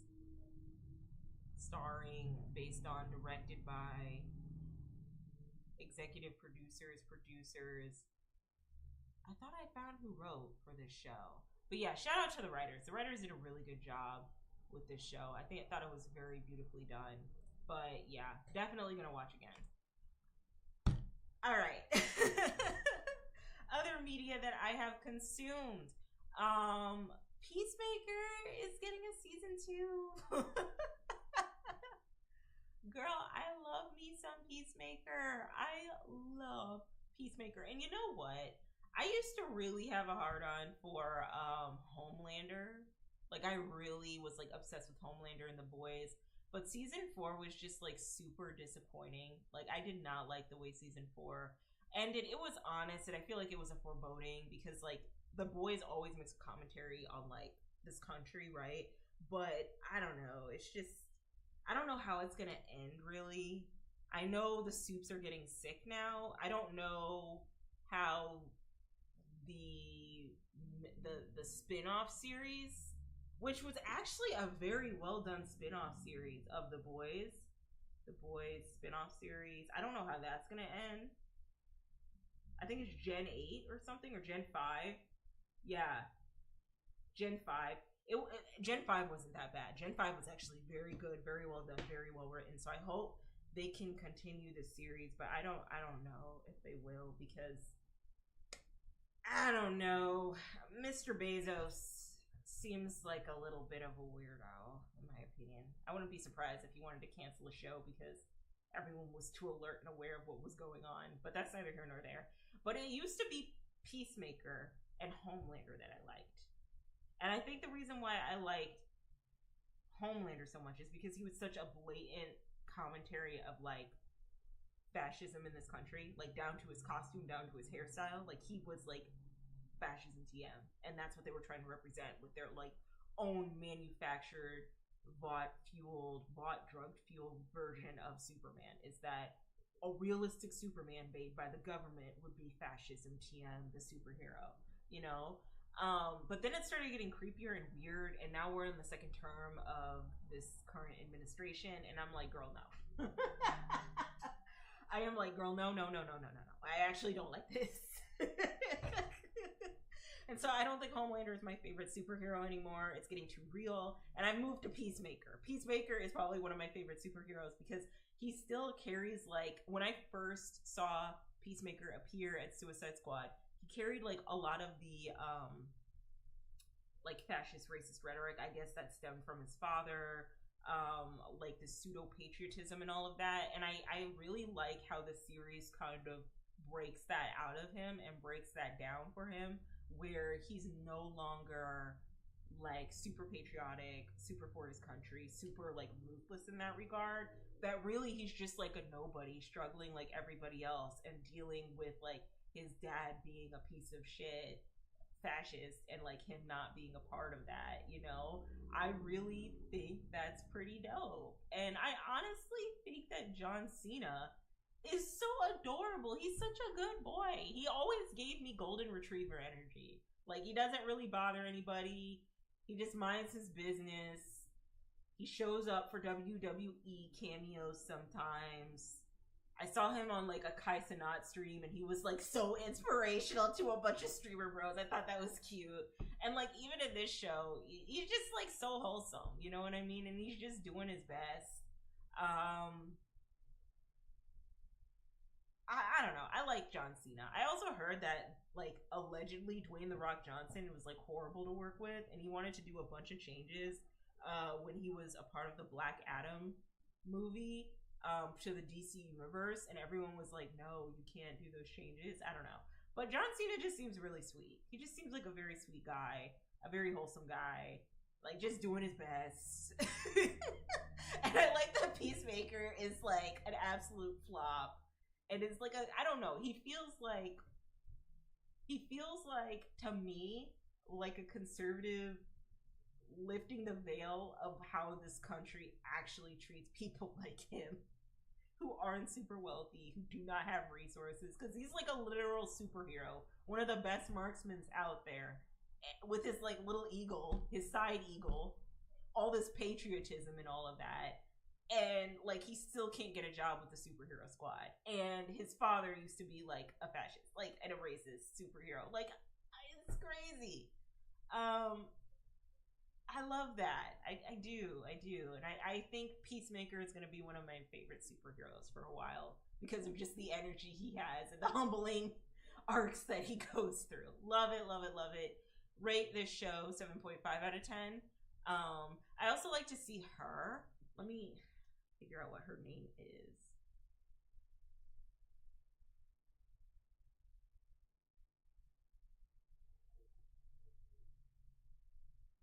Daniel Brooks. Yeah, I like seeing her and stuff. I don't know. It was kind of disturbing seeing her character, and let me see if I can find.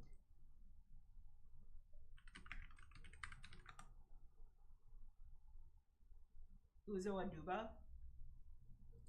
This character from Orange is the New Black, and such like I don't know, just like negative lights. Like I know their character arcs were necessary, but it's just so nice to see her in The Residence, and like she's like this quirky Wes Anderson like detective genius, and like Daniel Brooks is like the awesome Peacemaker sidekick and daughter to Amanda Waller. Like I'm glad that they're still getting work and they're still doing things. So yeah, definitely love the show. Definitely love Peacemaker. I think I might get into some Peacemaker comics too, because he's probably one of my favorite superheroes. I like superheroes who are just like down on their luck and go through humbling journeys after being shitbags.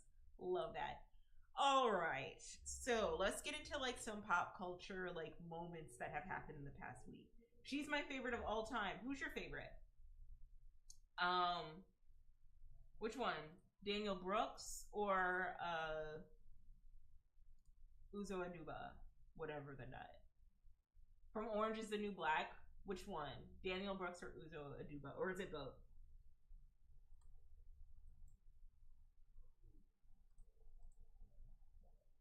From Orange is the New Black, yeah. Okay. Oh, wait, you just said that, sorry. Def Danielle, yeah. I think all of the, honestly, for Orange is the New Black,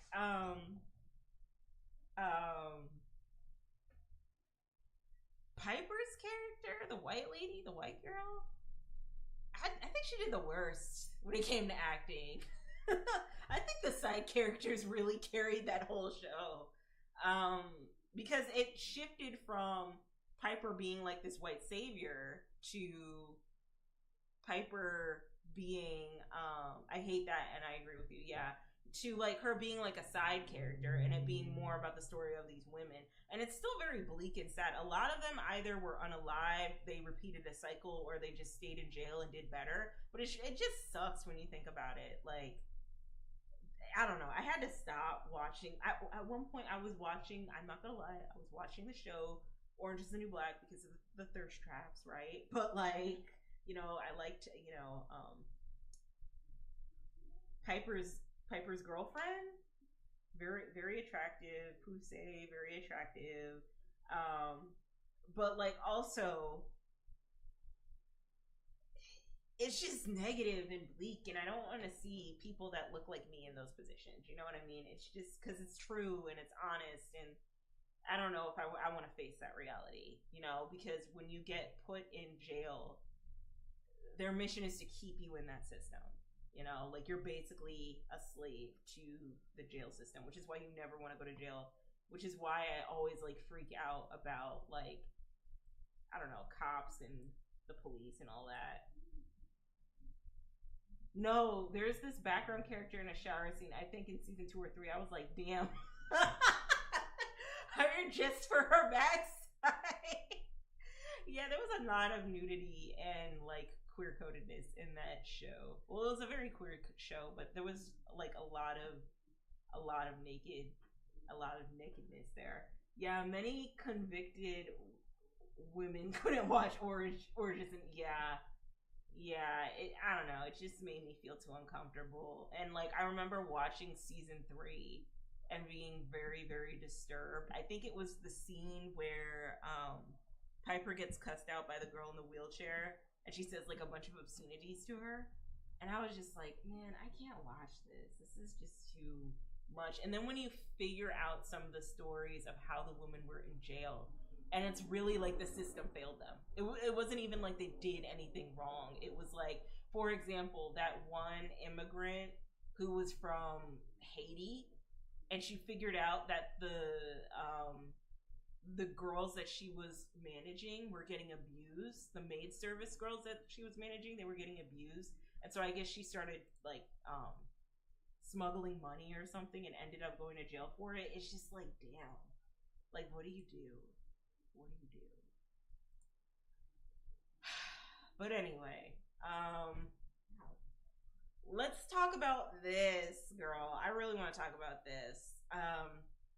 Amanda Seales versus 20 Black conservatives. Okay, so a couple of things. This was on Jubilee. Jubilee, for those of y'all who don't know, Jubilee is this YouTube channel that specializes in opening up conversations, where they have segments called Surrounded, where they might have one person versus somebody, one person's perspective versus a set of other people with completely different perspectives. And I think in this case, they did Amanda Seales versus the 20 Black conservatives. Prior to this, I watched the one with Candace Owens versus 20 feminists. And so I thought it would have been anti-black of me to not watch the Amanda Seales versus 20 Black Conservatives if I've already watched the Candace Owens one. So I was like, okay, let me just watch this to see what they trying to talk about, girl. But I'm not gonna lie, I did a whole like deep dive into Jubilee and watched other like YouTubers like explore the toxicity of Jubilee and how awful they are. Let me see if I can find where I got my information from. I think it's the Pearl guy.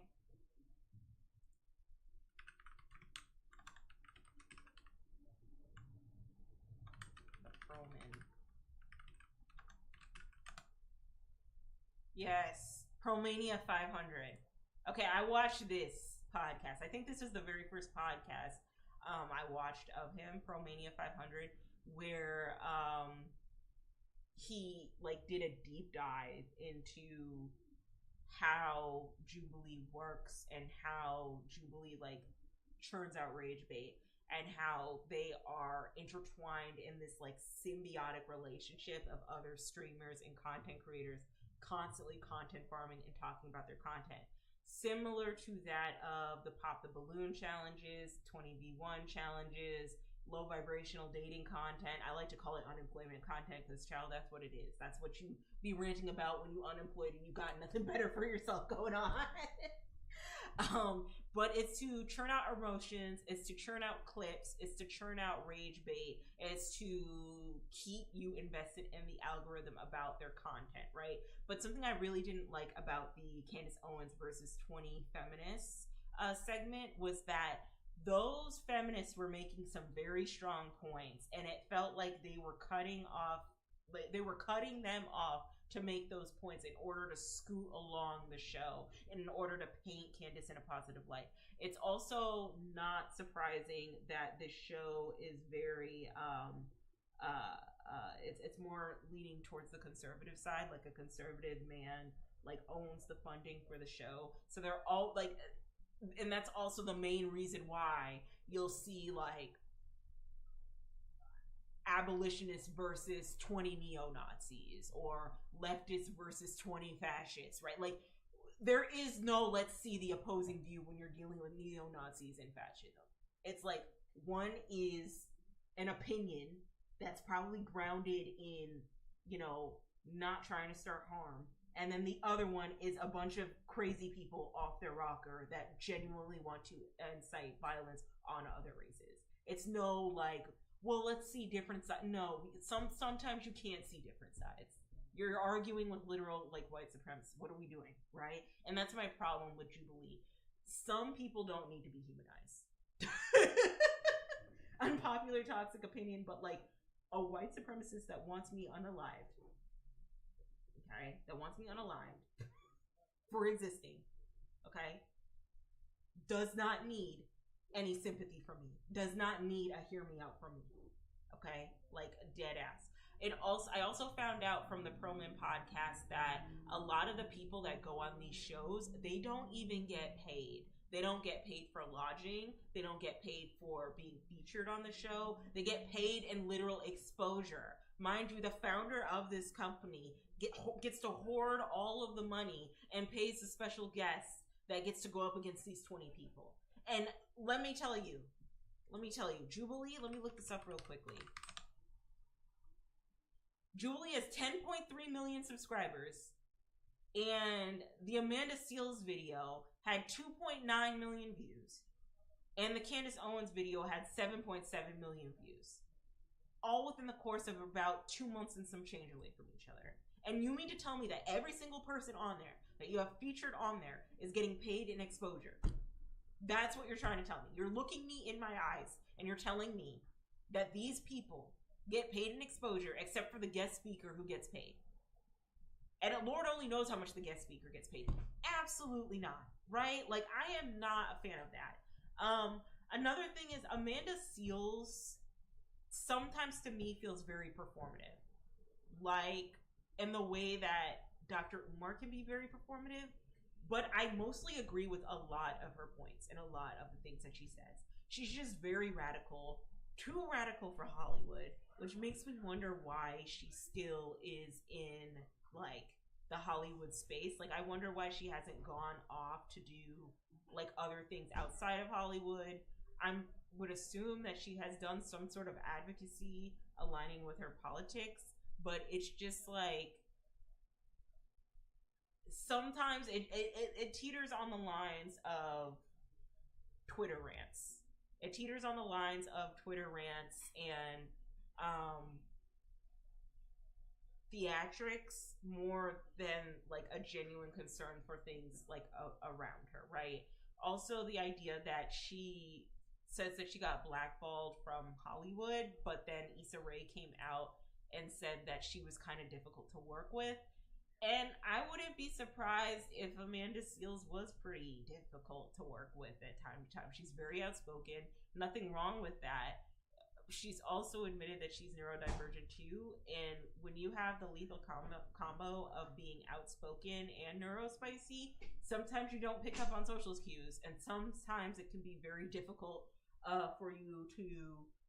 you could be a very difficult person to work with, especially in an institution like Hollywood where connections are everything, and if you rub someone the wrong way, it could cost you a career potentially, right? So like, I wouldn't be surprised about that. But also another part of me wonders if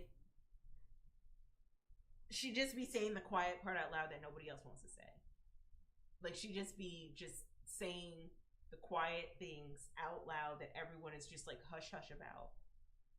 Because, you know, they benefit from it. But then I also wonder with Amanda Seales, like, you too also benefit from saying, even when you do say the quiet part out loud, that everybody else benefits from, right? Like, she's sitting on a podcast-esque type of show debating a bunch of Black conservatives, and this show is ran by CEOs that lean a certain side, which is why they keep doing, you know, anti-fascists versus 20 white supremacists, right? Which, like you're part of the problem. Like, why would you even engage in a show like this?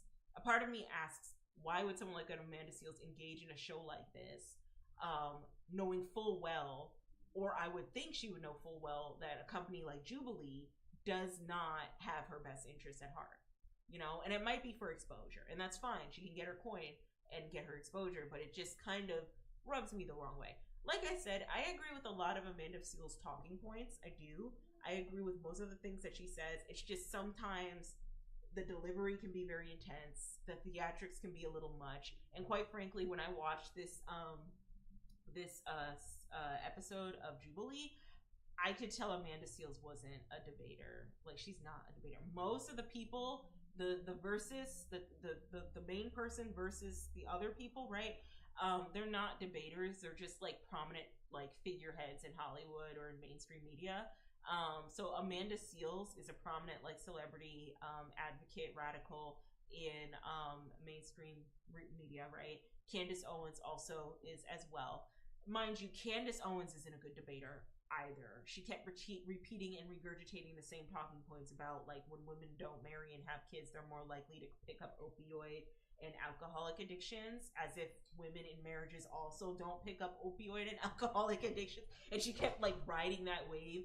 And there were a couple people who are really chewing, like they were chewing into that woman. Okay, they were like, no, we're not gonna let you get away with this. But I think the way that Jubilee framed it, it made it so a lot of the feminists that she was talking with really weren't able to get their point across, and they just had to scoot along.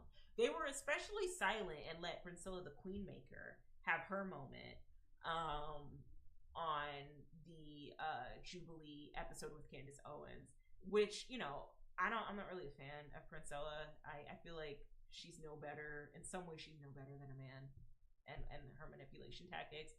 But she proved a lot of points, and Candace Owens shut the fuck up and let her talk.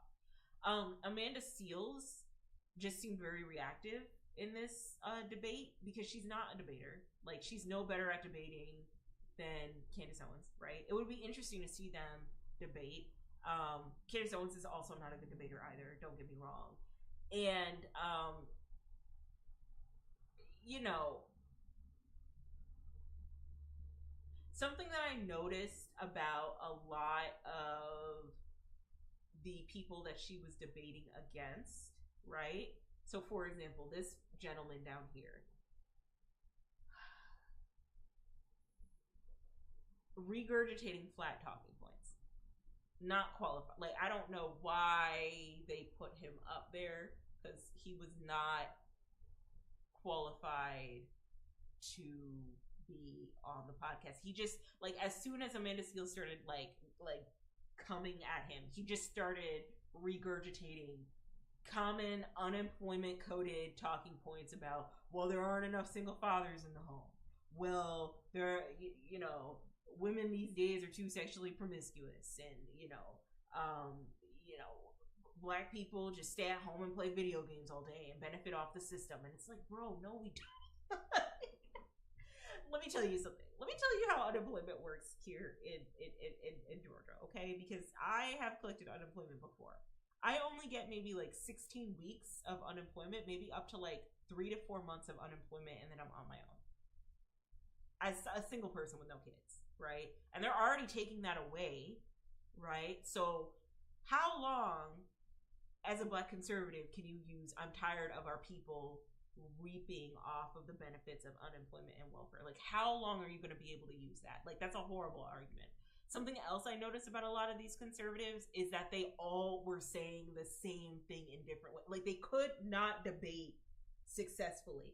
I highlighted this scene right here, Jazz, because I think she was like one of the only debaters out of the whole slew of people who actually had reasonable debates as to why she believes the core conservative values that she has. She had a good example about how she grew up and she lost 2 people to gun violence due to Black on Black crime.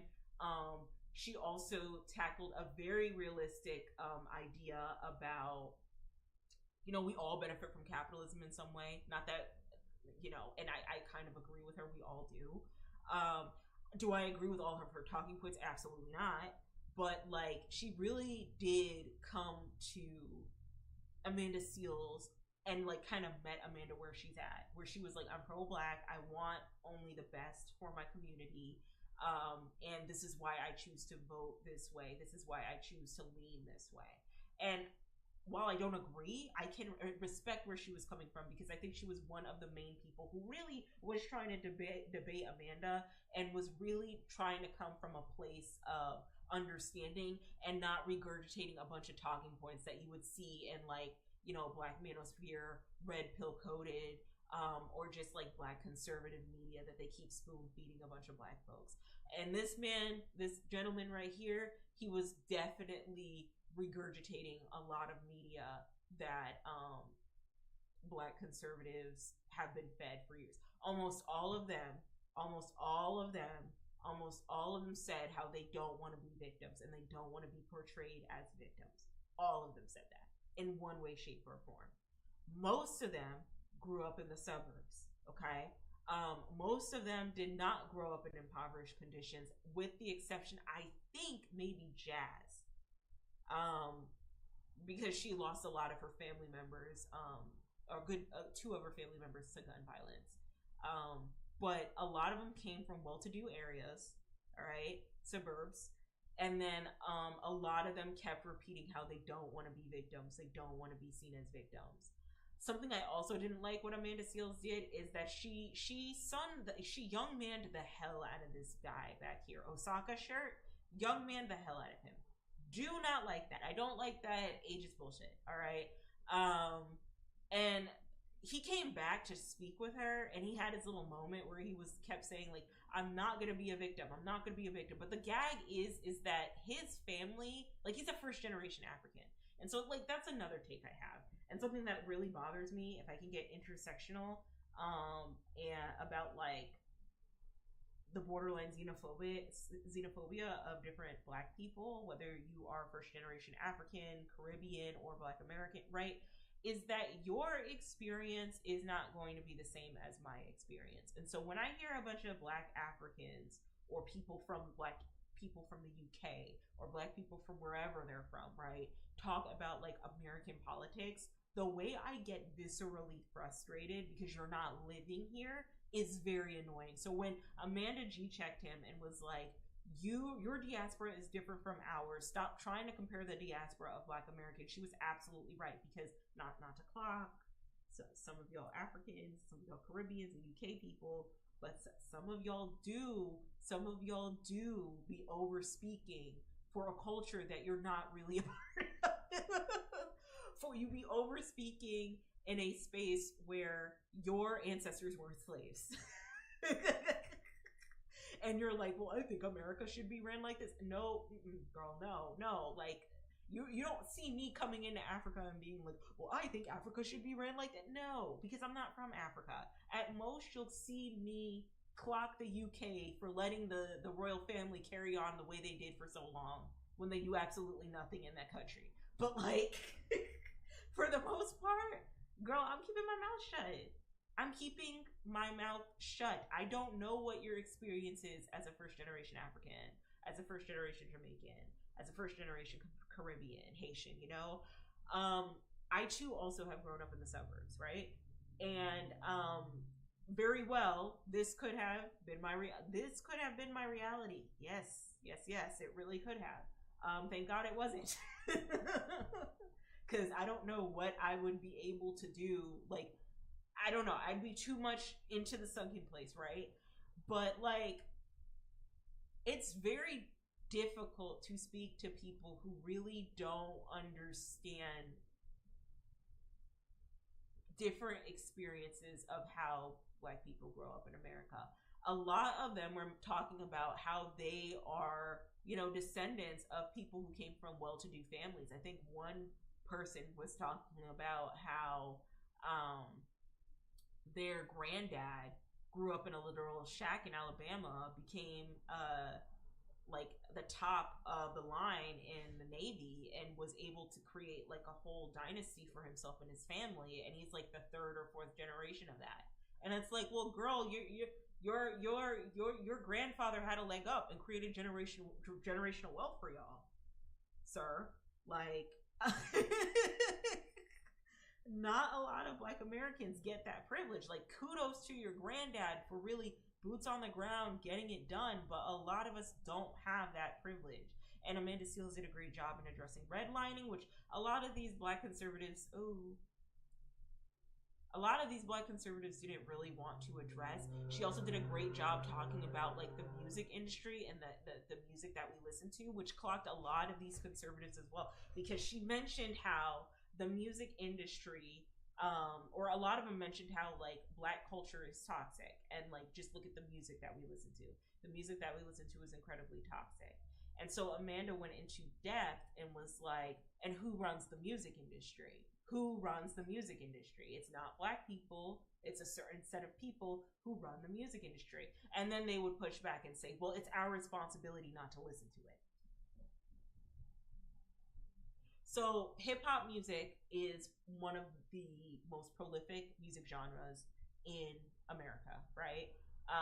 It's very popular worldwide. Everyone loves hip hop, right? But we cannot lie and say that the violence and the crime that hip hop incites on or influences its consumers to do is not prevalent. Like, we can't sit up here and say that that isn't a thing, right? There has also been evidence that the social justice system works with the music industry in promoting gang violence in the music, so that more people will have an incentive to commit crimes, so that they will end up going in jail, so that they'll end up being a part of that system, right? And end up being in indentured servitude or a new form of slavery to America, right? So Black people don't run the music industry, right? White people do. White Caucasian Americans run the music industry. Some folks will say, you know, Jewish people run the music industry, right? I'm of the belief of no matter what race of white people, whether it was going to be Jewish people, German people, Italian people, Irish people, they would have still done the same thing to the music industry. They would have still made it so that hip hop music would only get spotlighted and celebrated mostly for the drill, the gang violence that they promote in their music. You know what I mean? Hypersexuality, you can argue that, though I don't think hypersexuality is as bad as going to jail or unaliving someone, just my humble opinion. But when Amanda pushed back on them and said, who's responsible for running the music industry and promoting that type of music into Black communities? They were like, they might be responsible, but it's up to us to not listen to it. And girl, that's not how the industry works. First of all, Spotify, really quickly. I have to delete Spotify, by the way, because I don't like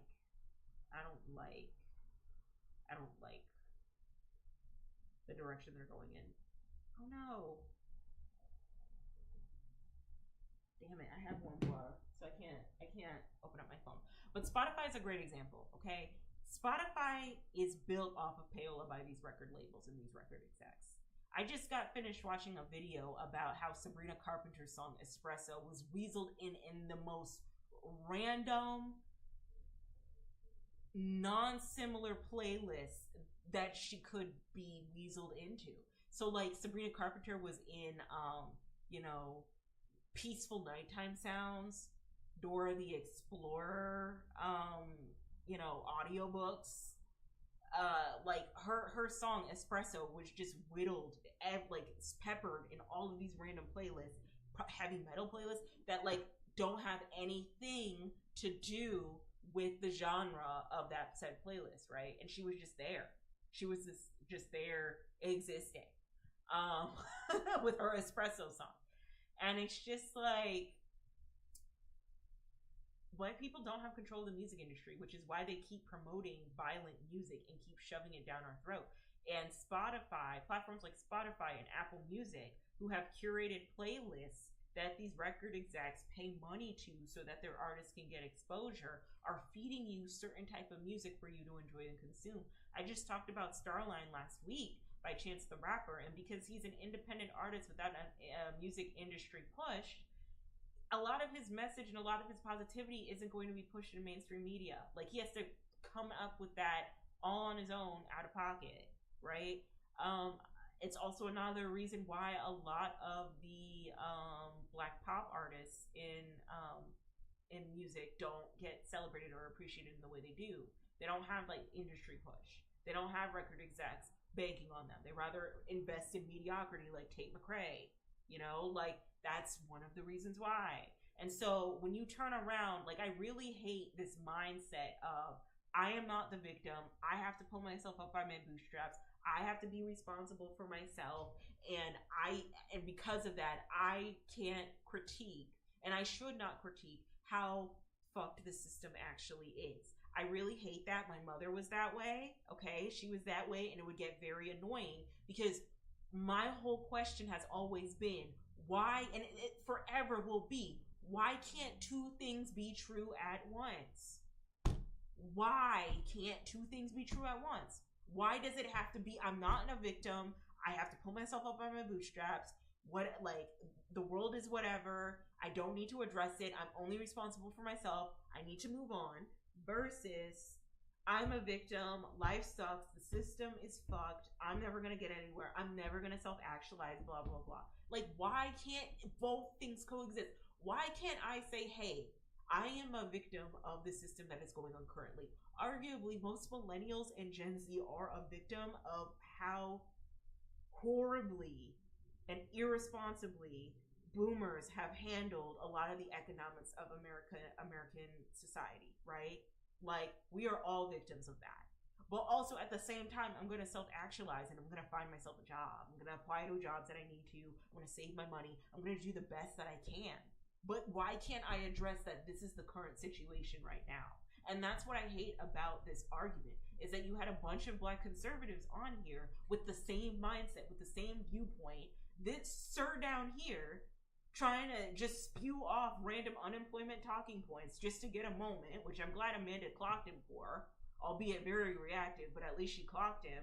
And then the only one who had at least a very reasonable argument was this young lady right here. Osaka's shirt over here yelling, I'm not going to be a victim, I'm not going to be a victim. And it's like, sir, you're like a first generation African, like, that lives in middle class America. You have the privileges to not be a victim, right? And then like some woman, I don't know which woman it was, But some other woman over here talking about, well, we know that white people run the music industry and they run the hip hop media and they push a lot of gang violence and they push a lot of hip hop violence in music, but it's our responsibility not to listen to it. Sure, I agree with you, but also it's the responsibility of these execs not to pump that type of music, not to pump gangster rap music, violent hip hop music, drill music into the mainstream to influence young people into doing violent things. It's their responsibility too. You know what I mean? Like, we don't have to be victims, but we can also address how the system is fucked up. It does not have to be black or white. It never does. It never does. And I think you do yourself such a disservice by addressing the issue, but then by not addressing the issue, but then trying to come up with this false fallacy of a solution that isn't really stating what's actually going on here. Someone on TikTok had said they would love to see 20 black conservatives versus 20 white supremacists. And I would love to see that too. Because, I don't know, I feel like if black people are going to have this mindset of conservatism, they need to like have a separate party, because conservative media is not in your best interest if you are a person of color, if you are queer, if you are trans, if you are anything outside of white and straight. Conservative media does not have your best interest at heart. And you keep shucking and jiving and bending over backwards just so that they can notice you or whatever the fuck, right? You keep doing these things constantly over and over again only to get humbled every single time when you stand and align yourselves with conservatism. I don't know, call it something else, libertarianism, whatever, but like, conservatism doesn't have your best interest at heart. It never does. Candace Owens is getting raked through the mud by someone that's not even from this country because she thought she was big and bad enough to go toe to toe with the Macron family, the first French family of France. All right, France's president and the first lady, to create some weird fallacy agenda that trans people like to groom children. She couldn't just leave it at the first lady of Macron. She groomed this guy when he was 16 years old. When she was like a fully grown adult woman. She couldn't just leave it. She couldn't leave it at that. No, she has to prove that she's trans so that she can create a transphobic type of narrative to get her viewers to believe that all trans people bad. Because for whatever reason, conservatives are still harping on the fact that less than 5% of the population are preying on children when it's anything but. Like, they just need a new villain, right? And so this series really pissed me off because it shows you how many people in this room came from privilege. I even think Amanda Seales came from privilege too. And it shows you how many people in this room refuse to, while saying that they're holding themselves accountable, pulling up themselves by their bootstraps and not being a victim, they refuse to hold accountability towards these systems who put people like them in the positions they are in. They are the exception, right? They got to grow up middle class. They got to grow up in first, second, third generation homes where wealth was already built for them. Or maybe they just don't know any better, you know? But at the end of the day, when you get pulled over, when someone looks at you, they're gonna see you as black first before anything else, you know? But that's how they're gonna see you. And they'll let you know every single time that you are not like them. That you cannot get away with the same shit that they can get away with, okay? So, I don't know. Maybe there's a space for this type of movement of black conservatives, but I don't think they should be calling themselves conservatives with the way the party looks like now. I think they need to be calling themselves something else, because this is it. Conservatism doesn't have their best interest at heart. It never really did. There's a lot of money in it, don't get me wrong, but when the money runs dry, or when you do something that they don't like, they will remind you very, very, very quickly. Very quickly that you are not like them. You are not like us. They will let you know. Right? for sport. They do it for fun. All right. But yeah, this was interesting. I think after this, I'm not gonna watch any more Jubilee content because it's just rage bait content, and it's like I said, no one's having a meaningful debate, and we are past just having a conversation with like the 20 Nick Fuenteses of the world. Okay, like it's getting real. All right, people are getting kidnapped off the streets. The National Guard is in our neighborhoods now. Let's not do that. Let's just not do that. All right, moving on. I'm not going to spend too much time on this because I feel like, first of all, I feel like the Kardashians have really run their course in mainstream media. Like they're not that big anymore and they're not that prevalent. And I feel like they are harping on Alabama Barker, who isn't even like inherently related to the family, and whatever Northwest is doing in order to get some sort of attraction, right? And I've always talked about this before about how I feel like when it comes to young Black girls, we get sexualized at a very young age, we get adultified at a very young age, and we're almost taught to fear the beauty within ourselves and fear of how fully grown men might perceive us and might take a pass at us, at our underage bodies, our minor bodies, when it's not even our fault, right? With that being said, I'm not okay with this. Northwest, I guess, was at an event with her mom, and she was dressed very explicitly. She had a corset top on, a mini skirt, and the platform boots. I didn't mind the boots. I thought the boots were cute. And honestly, I think the skirt is okay. Where I'm a little bit like, whoa, partner, is the corset top, just because of how it fits her and how it's like pushing stuff up. You're never gonna catch me out here saying that a wig and makeup is too grown, right? Like that, like colored hair is fine, and you know, like stop it. Like a wig doesn't make you grown. Hair does not make you grown. Okay, but here's the thing. Okay, the reason why I'm very uncomfortable with this is because Kim and her family is in the business of pimping out their family members. First of all, Kris Jenner is in the business of pimping out her own family members. She does this for sport. She does this for hobby. Anything to keep the Kardashian name relevant in mainstream media. Kim hasn't been as relevant as she was in the 2010s. She's been cozying up to Jeff Bezos and a bunch of like CEO, like billionaires or whatever. I still believe in the theory that Khadija Maboe has. Shout out to her. Shout out to them, excuse me, where they basically said that in the next like 10 years or so, we can see Kim rebranding as a trad wife, married to a billionaire bro, and turning her life over to Christ. And based off of how people have been moving, how people have been shifting, I wouldn't be surprised if that would happen, especially with everything culturally that's going on, and just with how that family moves. You know what I mean?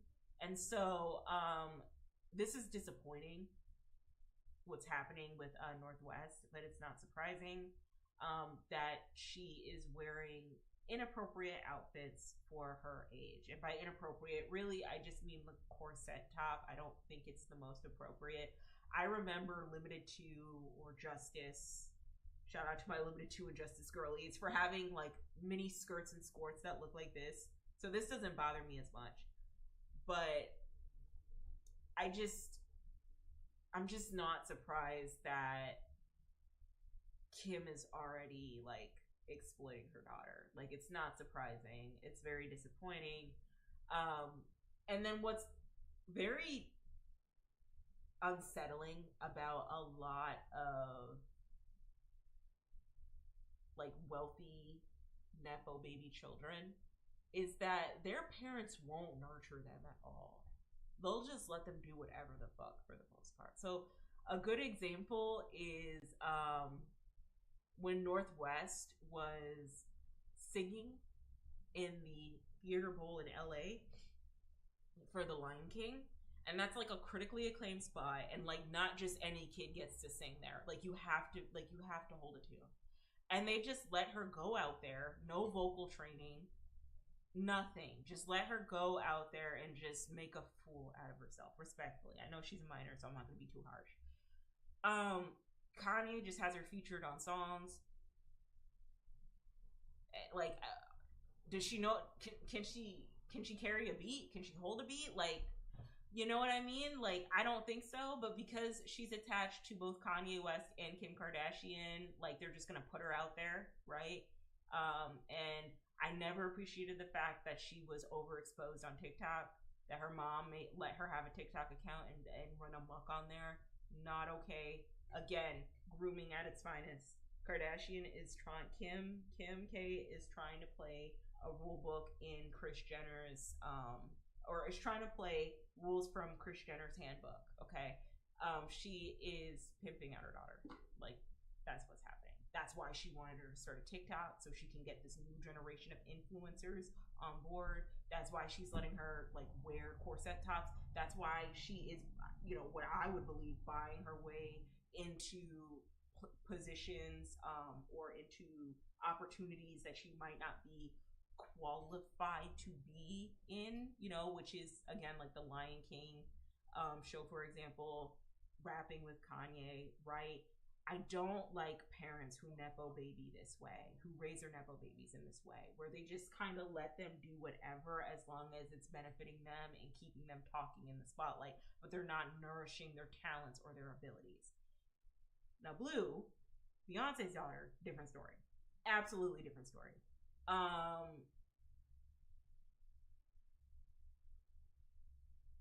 Blue is a perfect example of how you nepo baby correctly. Point blank period. Argue with your mother. Very good example of how you need to like bring your kid into this industry. Because even in the documentary for Renaissance, Beyonce was like, listen, I don't know if she can do this. I don't know if she's confident enough. She's going to work with the dance director. She's going to work with the dance director, and we're going to work on her choreo. And so when she gets her big moment with the Black Parade, right, she'll be ready, right?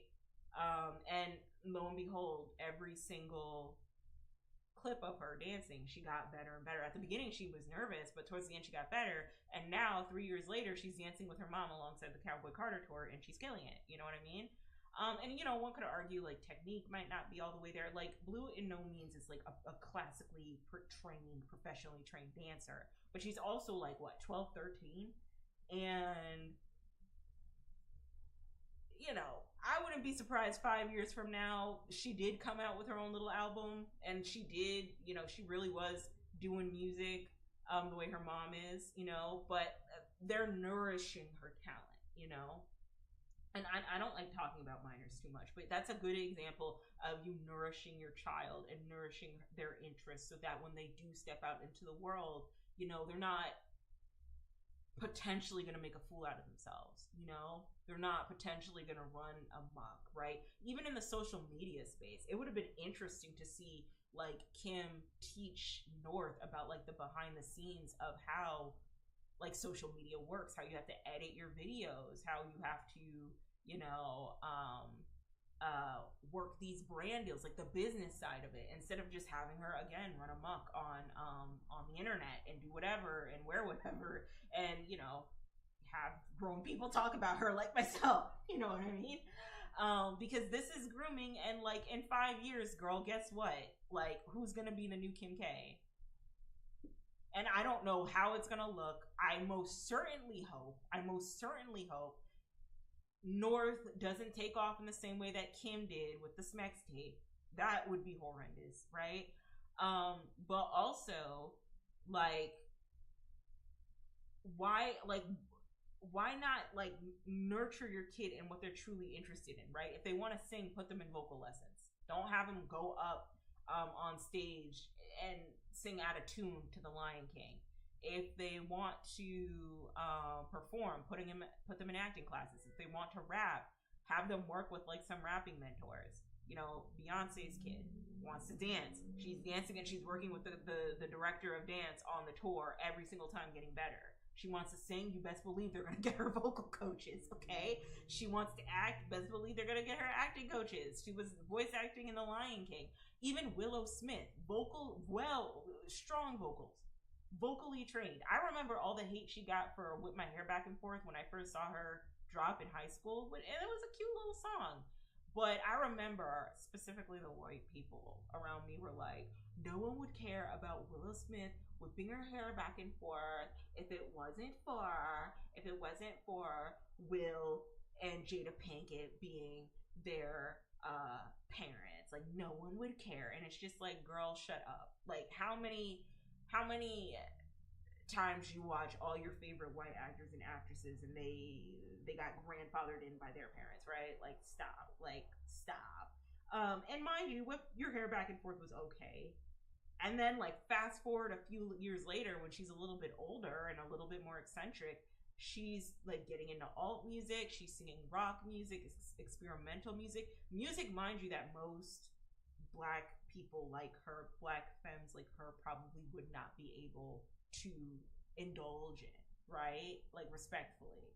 But because she has the resources of her parents, who are Will Smith and Jada Pinkett Smith, she's able to dibble and dabble in that freely and not have to worry about, like, reaching a specific quota because her parents are famous. In a way that kind of protects her, because she doesn't have to push herself into a box. But, like, that's a prime example, honestly, of, like, how to Nepo baby right, because Willow Smith is actually talented. She's actually, like, a talented rock star that can sing pretty well. Blue Ivy, I can see her doing big things when she's older. Really, like, taking on the reins if she works at it. Shit, even J-Lo's kid was singing at one point, and they were pretty good at singing. They were really, really good at singing. You know what I mean? But, like, just overexposing your child and putting them in inappropriate clothes and, you know, having them in front of a phone all the time, like, that's just weird to me. Like, that's just very weird to me. And it's all to create a moment, which is very unfortunate. But honestly, it is what it is at this point. I do worry for North. I hope she doesn't descend into the same cycle that most of the Kardashians descend themselves into. But unfortunately, it's just what it is. Between North and Alabama Barker, like, they're the new generation of influencers that they're trying to invest their time into, and that's just unfortunate. But moving on, other stuff that I am getting into. So as I mentioned, it's Halloween is 60 days away, and so my TikTok is full of Halloween horror nights content. And, like, not scary farm content. Because I like the concept of their scary houses, their haunted houses, right? I don't know why I'm invested in haunted houses, because I'm not at the phase yet where I'm ready to get into haunted houses and actually be in one. I think it would be really cool working in one, and I also feel like it'd be really cool doing experience design for haunted houses, like really investing in the experience of what makes a good scare, right? But, you know, it's interesting to see tours of the haunted houses on TikTok. I know it's nowhere near the same as, like, actually stepping in the houses. For Halloween Horror Nights, they have a Terrifier house. And I hear Terrifier is just like gore corn. Like just like gore, like, violent gore body horror corn, you know what I mean? And I'm not really a fan of, like, torture corn. I'm really not. But the girls love the Terrifier. Before I left my job, one of the coworkers there said that she was, like, terrified of the Terrifier just because of how, like, gruesome he is, I guess. I've heard some women say that they want to do freaky things with the Terrifier. They're, like, lusting after him, which is weird, but, like, go off, sis. But the haunted house looked pretty cool, you know. scary. I don't know if I'd go into it, but it looked cool. They also had a haunted house for Brett, the wrestler. Hold on. Brett Wyatt. This is when I was watching wrestling. Okay, so so the wrestler, that's creative. You know, I was there for WWE when Brett Wyatt was doing his Pee Wee Playhouse stuff, so I was into that. Rest in peace, Brett Wyatt. And then they also had like this cool, like they had this Nordic monsters haunted house. I'm not really into Viking monsters, I'm not gonna lie, but like, again, go off. Like, I'm pretty sure that concept's cool. They also had a dollhouse one where it shrinks down the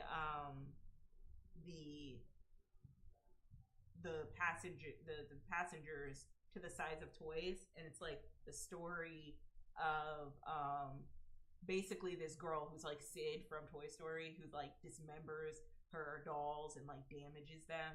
And so basically, like, you're going through the playhouse and seeing how these doll creations get worse and more horrific. I thought that was pretty creative. There's also a Spanish house too. The Jason house apparently was like super scary. And then they had a Fallout haunted house. And I mean, like Fallout, not the video game, but the series. And I don't know. I've never played the video game, but I hear the video game can get very scary. But I'm also like, with the series, it's just like, isn't it like not supposed to be scary? Like, isn't it supposed to be kind of like comedy, violence? You know what I mean? So like, I don't know, that one was weird. And then I heard that Five Nights at Freddy's was at Halloween Horror Nights, but I haven't seen the haunted house for that yet. But that would be exciting. I thought Sinners was going to be there. I really did. I think Sinners and Halloween Horror Nights would be pretty cool. Maybe they might do it next year. They did Us for one of the haunted houses, so maybe they might do it next year. They could do Him next year, huh? Him. I don't know what's so horrific about football, but like, maybe. But I don't know. Weeknd had his haunted house there, which was a choice, you know, but like, go off, sis, I guess. I don't know. I think doing experience design for haunted houses would be pretty cool. I like not scary farm themes. They had like this zoo military splicing theme that I was really into. I thought that was cool. They also have people, like the shows, when they introduce Halloween, they have people like skidding on like boot tips and knee pads that like light up. I thought that was cool. So yeah. Anyway, moving on. Tattoos. I've been looking at tattoos a lot because I think I'm gonna get tattoos in the next couple of years. Now, I don't know what type of tattoos I'm gonna get. If I'm gonna get a sleeve, I really do want to get a sleeve, but I am nervous about getting it. I really like tattoo art. I like the effort and quality that goes into tattoo art. I am very balls deep into tattoo TikTok and people just practicing to be tattoo artists. And I think, and just regular tattoo artists in general. And I think that's really cool. I think the artistry of tattoos is amazing. I've always had a fascination with it. It's just the idea of something being so permanent on my body. I never knew if I was like truly okay with that, right? Or like what that would look like on my body like 10, 20 years from now, which is fair and valid. But as I learn more about the community, it's really like a lifestyle, you know, and it really is like the appreciation people have for the craft. And as an artist myself, I can't help but appreciate people who love the craft of tattooing as well. I've been juggling whether or not I want a tattoo sleeve. One of my favorite creators, she has a tattoo sleeve herself, and every time I see her on her podcast or like in one of her videos on YouTube, she looks amazing with her little tattoo sleeve. She looks amazing. So I don't know if that's something I'd want to do There is this artist I have been following that does very, very good, like abstract tattoo type of work. I think what would be best for me for now, though, is to just like do henna tattoos for now to see how I feel about it. And then like wait to see if I'm really about that life. You know what I mean? Because it's just like so permanent. It's so permanent. And I'm probably not ready, and that's okay. I don't have to be ready. I'm gonna build up my stamina, if you will, as to whether or not I'm really able to like take on getting something so permanent on my body. So I'm probably gonna start off with henna, and then I might move into tattoos, or maybe I might stick with henna. I don't know. But having like a flower sleeve would be really pretty. I don't know. I think it'd be lovely, especially with like a lot of people who are getting older and like flapping their big fat lips on TikTok about how they regret their tattoos because they got it because it was a trend, not because they genuinely like them. I really want to be in a headspace where I know I'm getting this tattoo because I genuinely like it, and it's not something I'm going to regret 20, 30 years in the future because I don't like it anymore. I could care less about like the classy aesthetic and like me not being accepted into certain spaces. Though I will say for Black people, it is a little bit more difficult because of how we're perceived. You know, even like with like the alt aesthetic as well. A lot of white people are in the alt aesthetic and they're seen as eccentric or weird. But when Black people like dibble and dabble in the alt aesthetic with the tattoos and the colored hair and the piercings, we're seen as ratchet and ghetto, and that's not cool. But unfortunately, like that's a reality.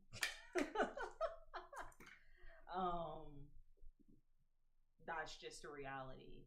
And also like it makes you wonder, like a lot of the ratchet and ghetto people out here, could they not be in their own subgenre of alternative? Like could Sexy Red not be a subgenre of alt with the colored hair and the piercings and the tats? You know, like I don't know. That's just a question. And are we not considering her alt because she's a Black woman? The more you know. But anyway, yeah, this is all the stuff I'm getting into. Haunted houses and tattoos. That's what my TikTok is laden with. I'm perfectly okay with that. Honestly, though, I'm probably gonna detox from social media, at least TikTok, because it's getting a little too addictive. Like, I don't got anything better going on, so like I can doom scroll on TikTok for hours, and then I realize I'm doom scrolling TikTok for hours. So I think I'm going to wean myself off of it and like social media in general, and just focus on reading books. You know, so yeah. All right, and so here's my next question. So my boyfriend and I were talking. Knuckles and I were talking, and he was like, okay, so Marvel Rivals might be boring for you, so maybe you should get into playing horror games. And I said, absolutely not. Absolutely the fuck not. And he's like, no, it'll be entertaining. You should get into them. Your stream will love it. Your community will love it. And I'm like, girl, no. Absolutely not. I would have loved to see a horror house of this. This would have been cool. But what ways help you detox from scrolling? Trying to stop myself. Okay, let's go back to this real quick. I just delete the whole app. Whatever the nut. Like Poppy, be so for real. Yeah. So I just delete the whole app off of my iPhone, and then if I have to entertain TikTok, especially for the type of content I like to create, then what I will do is I will go on the TikTok on my computer, just so I'm like understanding what's going on in the world. So I think that's probably what I'm gonna have to do. Like Poppy, be so for real. Yeah, Poppy's Playhouse is pretty scary.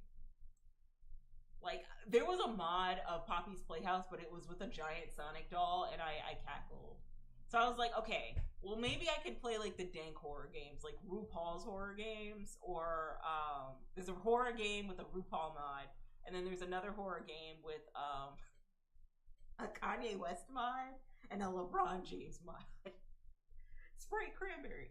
I've heard of that method. I'll probably try it out. Yeah, definitely try it out. The truth is, yeah, that one was pretty funny. The truth is that, okay, let me put the big camera because I'm about to yap for a minute. Y'all, social media ain't it anymore, girl. Social media is not it. So, like, it is not 2015 pop culture, Instagram, Twitter, Facebook type of social media anymore that we're dealing with. Ever since 2020 rolled around, honestly, it's gotten progressively worse. People are a lot meaner and a lot more vindictive now on the internet. They're just mean. People film a bunch of other individuals without their consent at all, just to have a moment. Just to have a moment. Like, you know, filming someone who's having an affair with their wife in the name of being a girl's girl. Then doing that, and the end result being that the wife, whole information, whole family member, you know, the dude, all of them get doxxed. Like, girl, what are you doing? You got people filming children without their consent for a moment. Out here filming fights that aren't their business without their consent for a moment. Like, WTF is we actually doing for real, for real? Like, it's getting weird. It's not fun anymore. French toast theory. Twitter. Example. I like French toast. I think French toast is really good. Oh, well, what about waffles? What's wrong with you not liking waffles? I never said I didn't like waffles. I just said I like French toast. Yeah, well, the problem is that people who like French toast borderline lean into fascism and all of that. And it's like, whoa, whoa, whoa. Bean soup theory on TikTok. Here's a bean soup to help any of you guys dealing with PCOS and bad menstruation cramps. What if I don't like beans?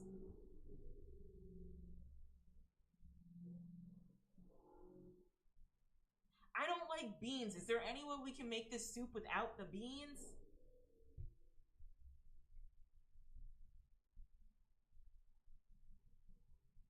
No.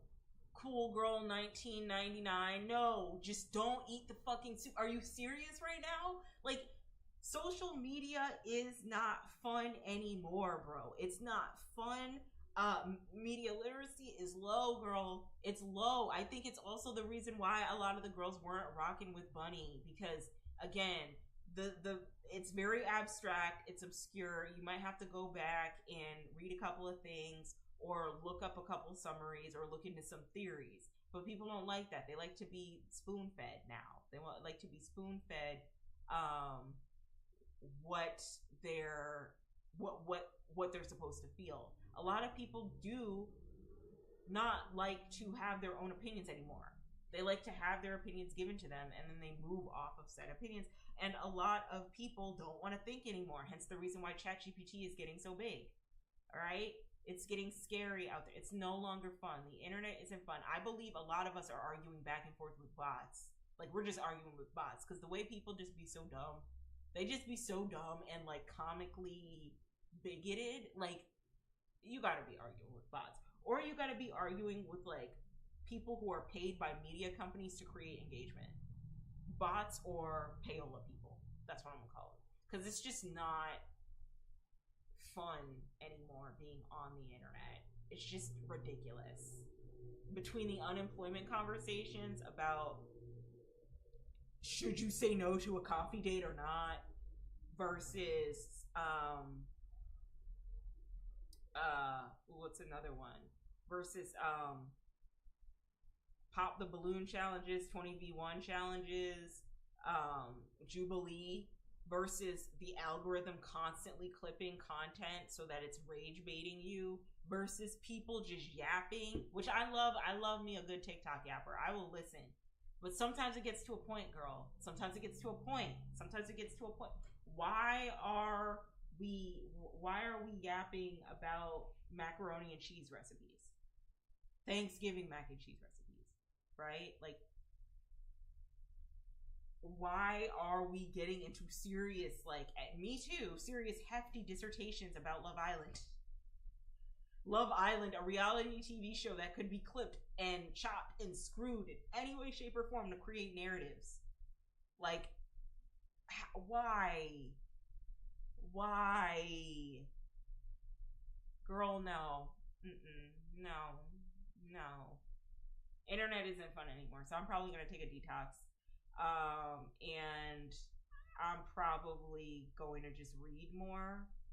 And, you know, if there's any, like, pop culture news that is popular, I'll probably refer to my YouTube.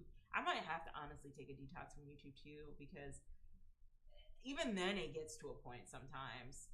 But, like I said,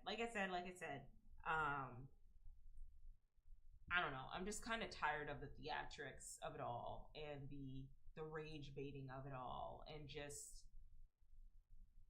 being angry all the time. Also, I'm going to talk to my black girls about this real quickly. Let me go back to the web camera.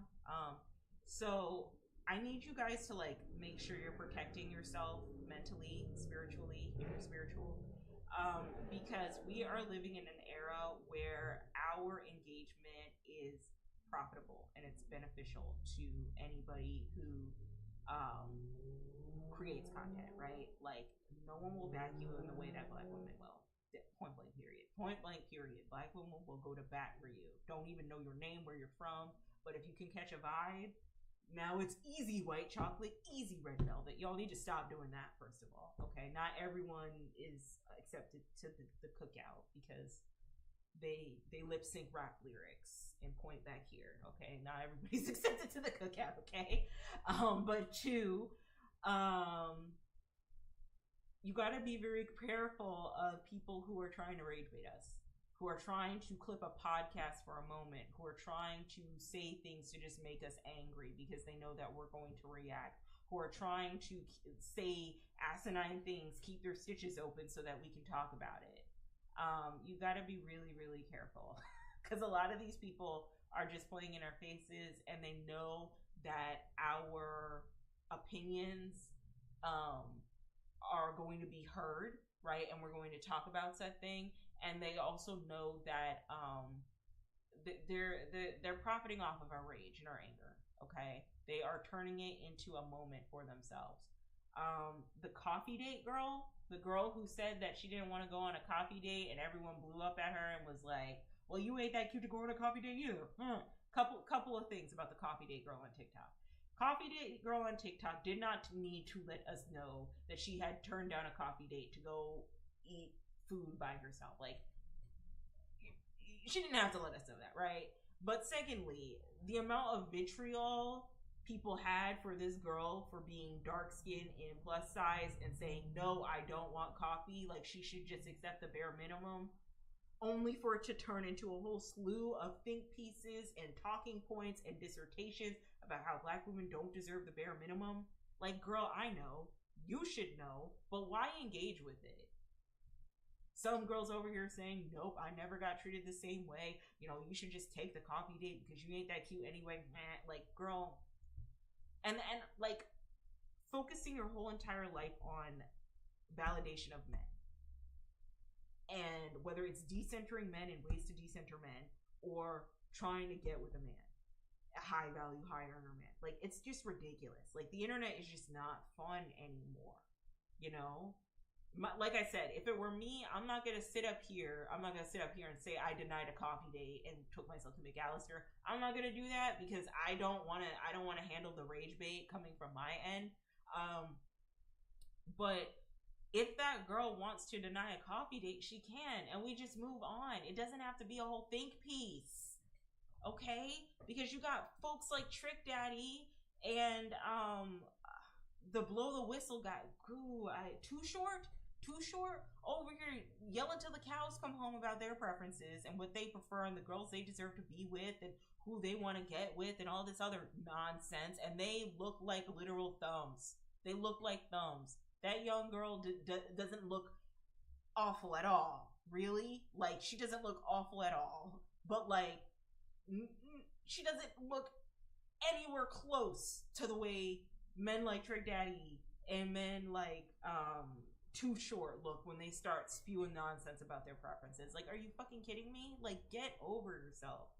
Get over yourself, please. It's never that serious. Get offline. It's just not fun. So yeah, you should detox. And in that detox, I might not be able to talk about a lot of prominent social media talking points or just pop culture points in general. So that's why I'm probably going to move into playing like more like horror games, I guess. But I don't really want to play horror games like this. I want to play dank horror games because I think they're funny. I don't want to be a crash out. I don't want to freak out. I want to be able to sleep at night. But Knuckles was like, you should play Silent Hill. Or you should play Resident Evil. And I'm like, girl, no, I'm not going to play that shit. One of my friends was playing Alan Wake and he really liked it. He said it was scary, but it was good. So maybe I might play that. Poppy's Playtime, probably not, girl. No, hell no. But I don't know. I gotta like ease my way into it. I do want to play Little Nightmares. Little Nightmares doesn't seem as scary as something like Resident Evil. Because it's a side scroll, it's a platformer, and yeah, someone's chasing you, but it's on the side, so you can kind of see everything. Like, if it's first person, it's too real for me, right? Though I do hear, like, are they trying to eat you? Because that's scary. I wouldn't want these folks trying to eat me, but I could play Little Nightmares. I don't know if I could play, yeah, I don't know if I could play Poppy's Playtime. Or Resident Evil, you know what I mean? So also shout out to Resident Evil and this new era of tall baddies just like existing, because Lady Dimitrescu is like stunning. I like me a tall baddie. I do. All right, talking about this real quick. Okay, all right. Okay, I'm going to extend an apology towards the demographic of women that I am catering to, which is Black women, Black femmes, queer Black people. Y'all will always be the primary individuals that I extend my content to, that I want to target my content towards, all right? Because I am Black, woman, queer, I'm all those things, so I want to target my content towards y'all, all right? Which means in me targeting my content towards a lot of y'all, I cannot keep talking about these hashtag FFFFFFF women anymore. I can't keep talking about these white women anymore because these white women are doing the most. All right, I think this is gonna be the last time. I think this was a lesson learned. I remember a couple weeks ago when I was going off about Sydney Sweeney and why I didn't understand why we were angry at her for doing a Sasquatch campaign. Fast forward a couple weeks later, she's out here talking about eugenics TM on American Eagle campaigns. Then it comes out that she like voted Republican, which like, girl, we knew, but like still, it's like, oh, okay. I talked about Sabrina Carpenter and I tried to defend her and her man's best friend album cover, right? And then fast forward a couple months later, and the album comes out and it's trash. Nah, for real. This album is garbage. Like, I'm sorry. Like, this could have stayed in the vaults. I have a theory. When Doja Cat left pop music, there was a pocket that needed to be filled, right? And I think maybe Sabrina Carpenter's label thought that like Carpenter can fill that pocket. And you know, she could. She had everything built up for her. She had the fan base. She had the music was hitting finally. The performances on the tour were pretty solid. She had a look and aesthetic that was very eerily similar to Ariana Grande, but she kind of made it her own. But honestly, if we're gonna be for real, single-handedly probably ripped off of Victoria Monet in the same way that Ariana Grande ripped off of Victoria Monet as well. But ever since I heard Espresso drop, right, I was like, this sounds like Doja Cat Say So a little bit. This sounds exactly like same formula, same like beginning intro where you hear like the synth effect of like the instrumental. the instrumental, it giving like this very 70s sound. This is Doja Cat's Say So, but with like whitewash, like high key. You know what I mean? You know what I mean? You know what I mean? And like Short and Sweet was good. We were able to like, that was a very like honest to God, authentic body of work, right? Like that was a healthy era for Sabrina. The tour was awesome. She was able to sell out the tour. The props were amazing. Her entertaining the crowd was pretty good. I could see the similarities in her trying to duplicate Ariana Grande. I could see them heavily. So like the 60s and 70s aesthetic wasn't that original in that regard, but she really did make it her own. Ariana Grande was giving Audrey Hepburn. Sabrina Carpenter was giving Bridget Bardot. Is that the girl's name? Bridget Bardot?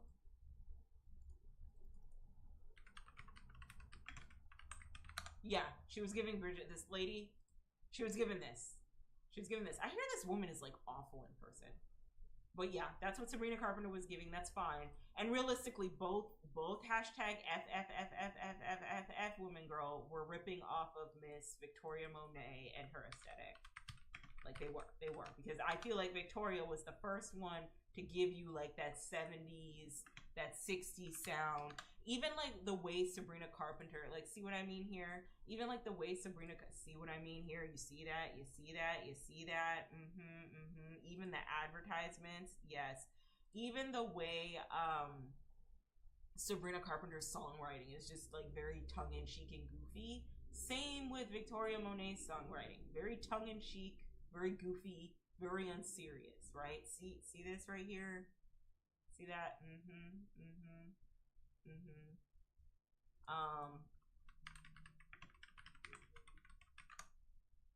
This album, Positions, ripping off of Victoria Monet. Short and Sweet, ripping off of Victoria Monet. Yeah, yeah. And it's like with Sabrina Carpenter, it's like a copy of a copy of a copy. Like it's like she's copying like the platform heels, pint-sized Polly Pocket size, copying Ariana Grande, who's copying Victoria Monet. I'm gonna leave that one alone. But like, Short and Sweet was a really cute era. It was a moment everybody was into it, and like I honestly thought that after Short and Sweet we would get like a break of like 2 to 3 years for Sabrina Carpenter to reinvent herself. I did not think it was a good idea to come out with an album so soon, title it Man's Best Friend, have this super controversial album cover where you have all the woman anti-choice feminists and all the woman empowerment ladies shit on you because you like to get your hair pulled during sex, and then you come out with a body of work that is so subpar and so not good. Like, this was awful. I feel like the music in Man's Best Friend could have been up under a deluxe bonus album of like Short and Sweet in the same way SZA did Lana, attached to SOS Deluxe. Like, I feel like that's what should have happened, because this was not good. Girl, Jack Antonoff, the producer that worked on this album, y'all gotta leave Jack Antonoff alone. Okay, leave that man alone. Go find some other producers. Leave Jack Antonoff alone, please. Okay, like, not everyone can have an 80s synth pop sound and it hit. I will say some of the songs on her album I gravitated towards because I like the sound. A good example is My House, and that's because it had like that new jack swing 80s Janet Jackson sound. Like, that's the only reason why. But honestly, Jealous Type by Doja Cat, nah, Doja's gonna eat you hoes up. I'm sorry, respectfully. She came back to pop music, as she should, because it looked like, really what it looked like is Sabrina Carpenter was trying to take the spot. That's the theory I have. My partner was saying that Sabrina Carpenter might be on Doja Cat's album, and she might, but I don't think so. I don't know. I don't know. We'll have to see. But I don't think it's gonna happen. Knuckles is also a fan of Sabrina Carpenter as well. He's a big fan of her. And you know, I liked her for a minute. He also likes Doja Cat too, and I like Doja Cat also. But I just, girl, I gotta say it. Like, this album was horrible, and I am sick and tired of endorsing mediocrity. I'm sorry. I'm so sorry.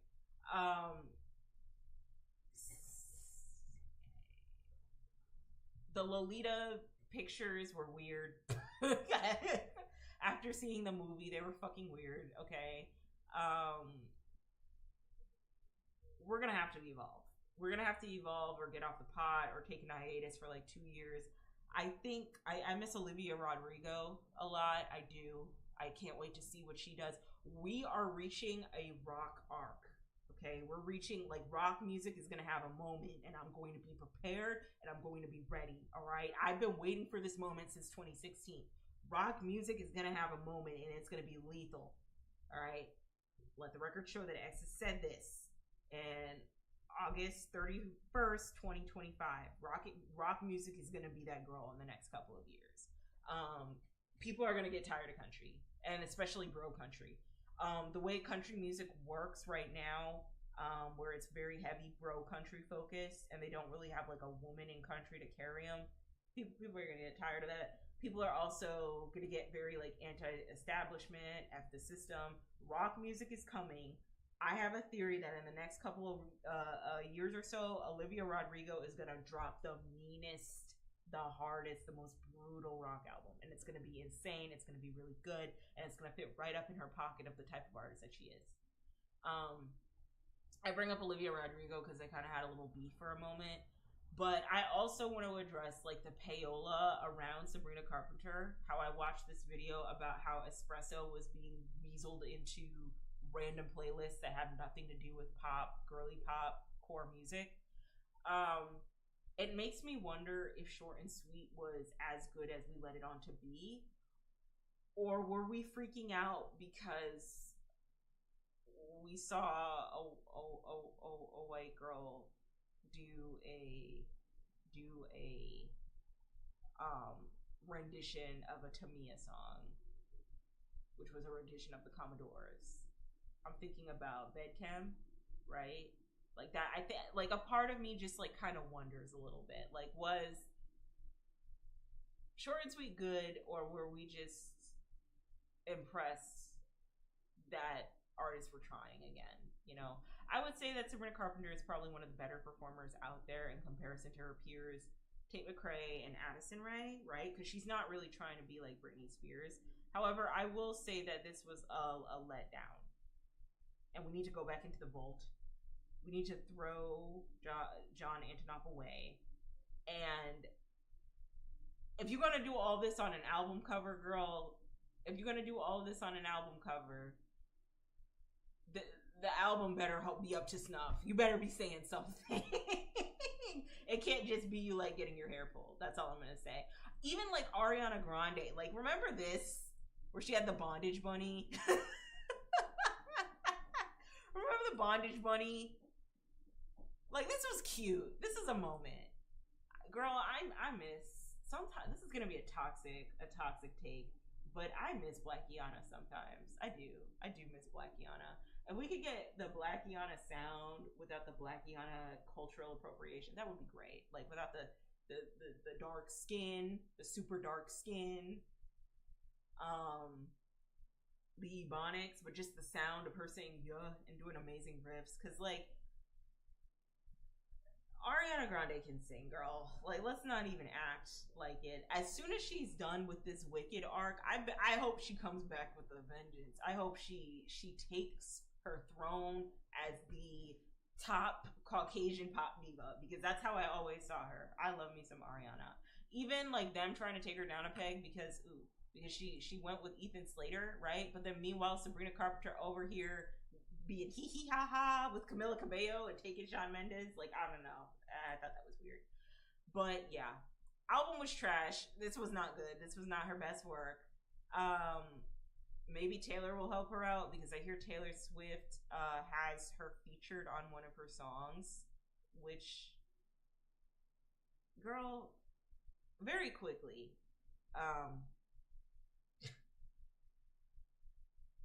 none of Taylor's music was really good. ever since she was like in like the pandemic. Like I've never really been a fan of Taylor. And I also think that her getting married to Travis Kelce was pivotal for her career because she has to maintain relevancy somehow. But like y'all, you fans of Taylor Swift, okay? When are y'all gonna wake the fuck up and realize that she's not like you guys? She's like, Miss Mams is not like you, okay? Even the marriage, from what I hear, like the dress she wore for the engagement pictures that were done 2 weeks ago is already sold out by Ralph Lauren, and the ring she's wearing, people want duplicates of. Girl, her whole image is curated. Dead ass. The relatability of it all is curated. Can y'all please get into someone like Zara Larsson? Because she could give you some pop stars now. She could give you pop diva, sing, dance, all of, like, when are you guys gonna be tired of wanting pop stars to just be as attainable as you and cosplay a version of you that you know will never be able to deal with the struggles or the issues that you go through on a day-to-day basis? This woman has a private jet with omission gases up the wazoo, has won Grammys, out here dating football stars, getting engaged to a football star, and y'all are like, she's just like me. 1989, just like me. That album was good. 1989 was a really good album. I'll give her flowers for that. But this woman is not like you, Buki. Her Eras tour raked in like about $1 billion, and that's, no matter how the media chops, flips, and screws it, and says and says, oh, Taylor, you know, she gave away so much money to the city, and she really helped boost the economy, and she's really just so generous. Ma'am, she pocketed most of that money. She's sitting right up there with Elon Musk. She's sitting up there right up there with Jeff Bezos. Okay, like, let's be Bill Gates. Let's be so FFR right now. Okay, she's sitting comfortable and cozy, and then you'll. No, I'm not gonna do it today. But like, stop supporting mediocrity, bro. It's not gonna get you anywhere. Like, like at some point you gotta wake up and realize that this mediocrity bullshit is ridiculous. Or like, I'm sorry, this relatability bullshit is ridiculous. Look for artists that are really authentic. Stop looking for artists that you can see yourself in. And I say this liking SZA's music so much because I can relate to her music so much. But even then, like, SZA's like a Grammy winner with quality music. I can't sing. I'm not like her. I just can resonate to like her experience because I've lived it. Okay. Like some of it, not all of it, girl. But like still, it's like Taylor, like, all I'm gonna say with Taylor Swift and Sabrina Carpenter and like this in general. Sabrina, first of all, you need to sit down for like 2 to 3 years, figure out what your brand is gonna be. If you're gonna sound like Bedcam or if you're gonna sound like Please, Please, Please. Figure it out, okay? Don't do this again, all right? This 80s sound, wasn't it. I feel like the label rushed it out of her, which is why it wasn't that good. I don't think that's okay. I think that labels should give their artists time to make quality music instead of just like churning things out in hopes that it'll do well. One. Taylor, girl, I hope you signed a prenup. That's all I'm gonna say. If you're getting engaged to this dude, I really hope you sign a prenup, because let me tell you this, okay? And I like, same with Rihanna and ASAP Rocky, all right?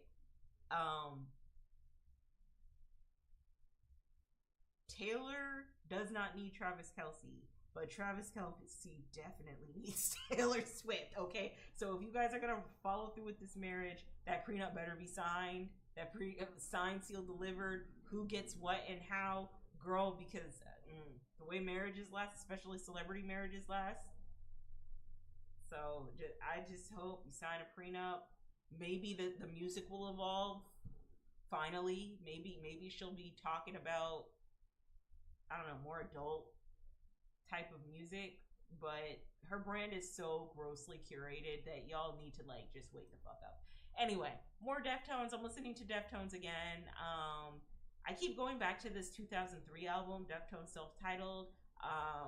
I have updated some of my favorite songs that I like, which is Pins and Needle, Lucky You, and Hexagram. So I keep listening to that from the album. Love that for me. I also listen to Deftones B-sides and rarities. Very quiet, didn't like it. Not my favorite of them, but you know, it was different. They were rapping too. I didn't like that either. But you know, it was a choice and they did it, and that's fine. I love this album so far. I don't have any favorites yet. I have to go back, listen again to see what my favorites are, but I really love the vibe of this album. But I keep going back to this one. So this might be my favorite album next to White Pony. I'm not sure, but hey, it is what it is. Okay, so I also keep falling asleep to this YouTube playlist. It's Deftones playlist too. I'll just fall asleep to it or take a nap to it. It calms my nervous system, and I like that. I don't know many alternative rock metal bands that can calm my nervous system, but I guess this one does, and I'm able to sleep peacefully. So I'm gonna just keep listening to Deftones while I fall asleep and finding new playlists. So yes, if you're trying to pick up the vibe I'm on, definitely recommend Deftones playlist too. All right, and to wrap things up,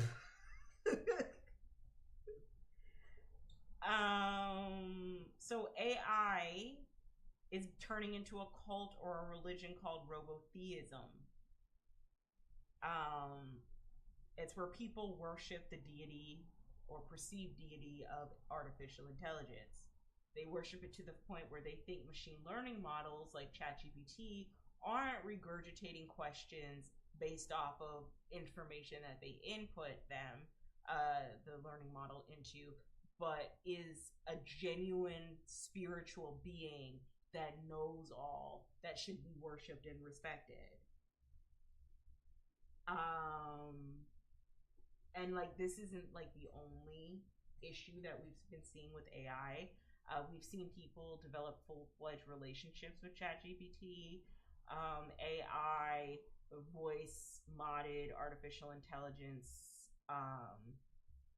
That one 14-year-old boy unalived himself because a voice mod of Khaleesi AI told him to in order to be with her.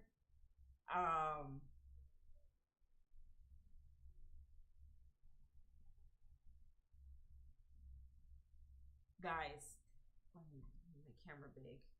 Okay, guys,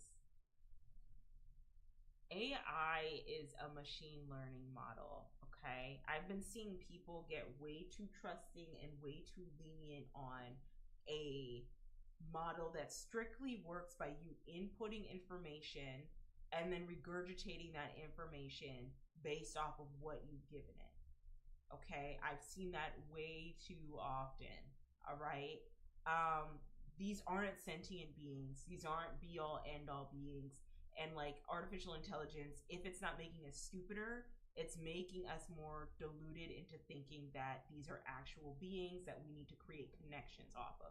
We don't need to do that. Okay, no.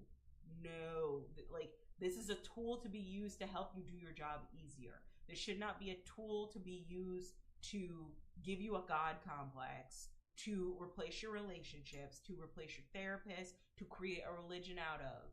What are we doing? Stop it, okay? There should be no reason, in no way, shape, or form, a machine learning model, okay, where you input information and it spews back exactly what you want to hear based off of the information you've inputted. There's no way, shape, or no way, rhyme, or reason for you to be worshiping this tool as if it is a deity. Okay? It is not a deity. It is not. It never was a deity. It's not like some spiritual miracle alien. Stop. Go. Touch So Grass seems so facetious now. I'm just gonna say, go get a life. Go talk on someone's chair. Okay? AI is a tool. It's not a sentient being. We don't want to keep feeding it information so that it can become sentient, but like worshiping this thing is weirdo behavior. It's weirdo behavior, and I think we're getting way too trusted into something like this. I think so. Okay. So I'm gonna close everything off with that. AI is a little weird. And that's all I got for this segment of Hey Exes, What's on Your Mind? I will see you guys tomorrow. With some more content. I got my special project done for tomorrow, girls. So we're gonna have another deck, but it's gonna be a little different. Excited to show it to y'all. But I'd like to thank every single one of you for coming into today's live. Thank you, whatever the nut. Is that Cole? Cole, is that you? Thank you for staying tuned to my live. LOL, duh. Oh my God, girl. Thanks for joining. But I really do appreciate all of you guys for hanging in there, for watching me. So much love being sent your way. Shout out to my friends who are at Dragoncon. I miss you guys. I wish I was there. It's okay. I'll be there next year. With a vengeance and with more stability and probably with a job. So looking forward to it. But yeah, guys, love y'all so much. Thank you so much for attending my stream. Looking forward to seeing you guys tomorrow.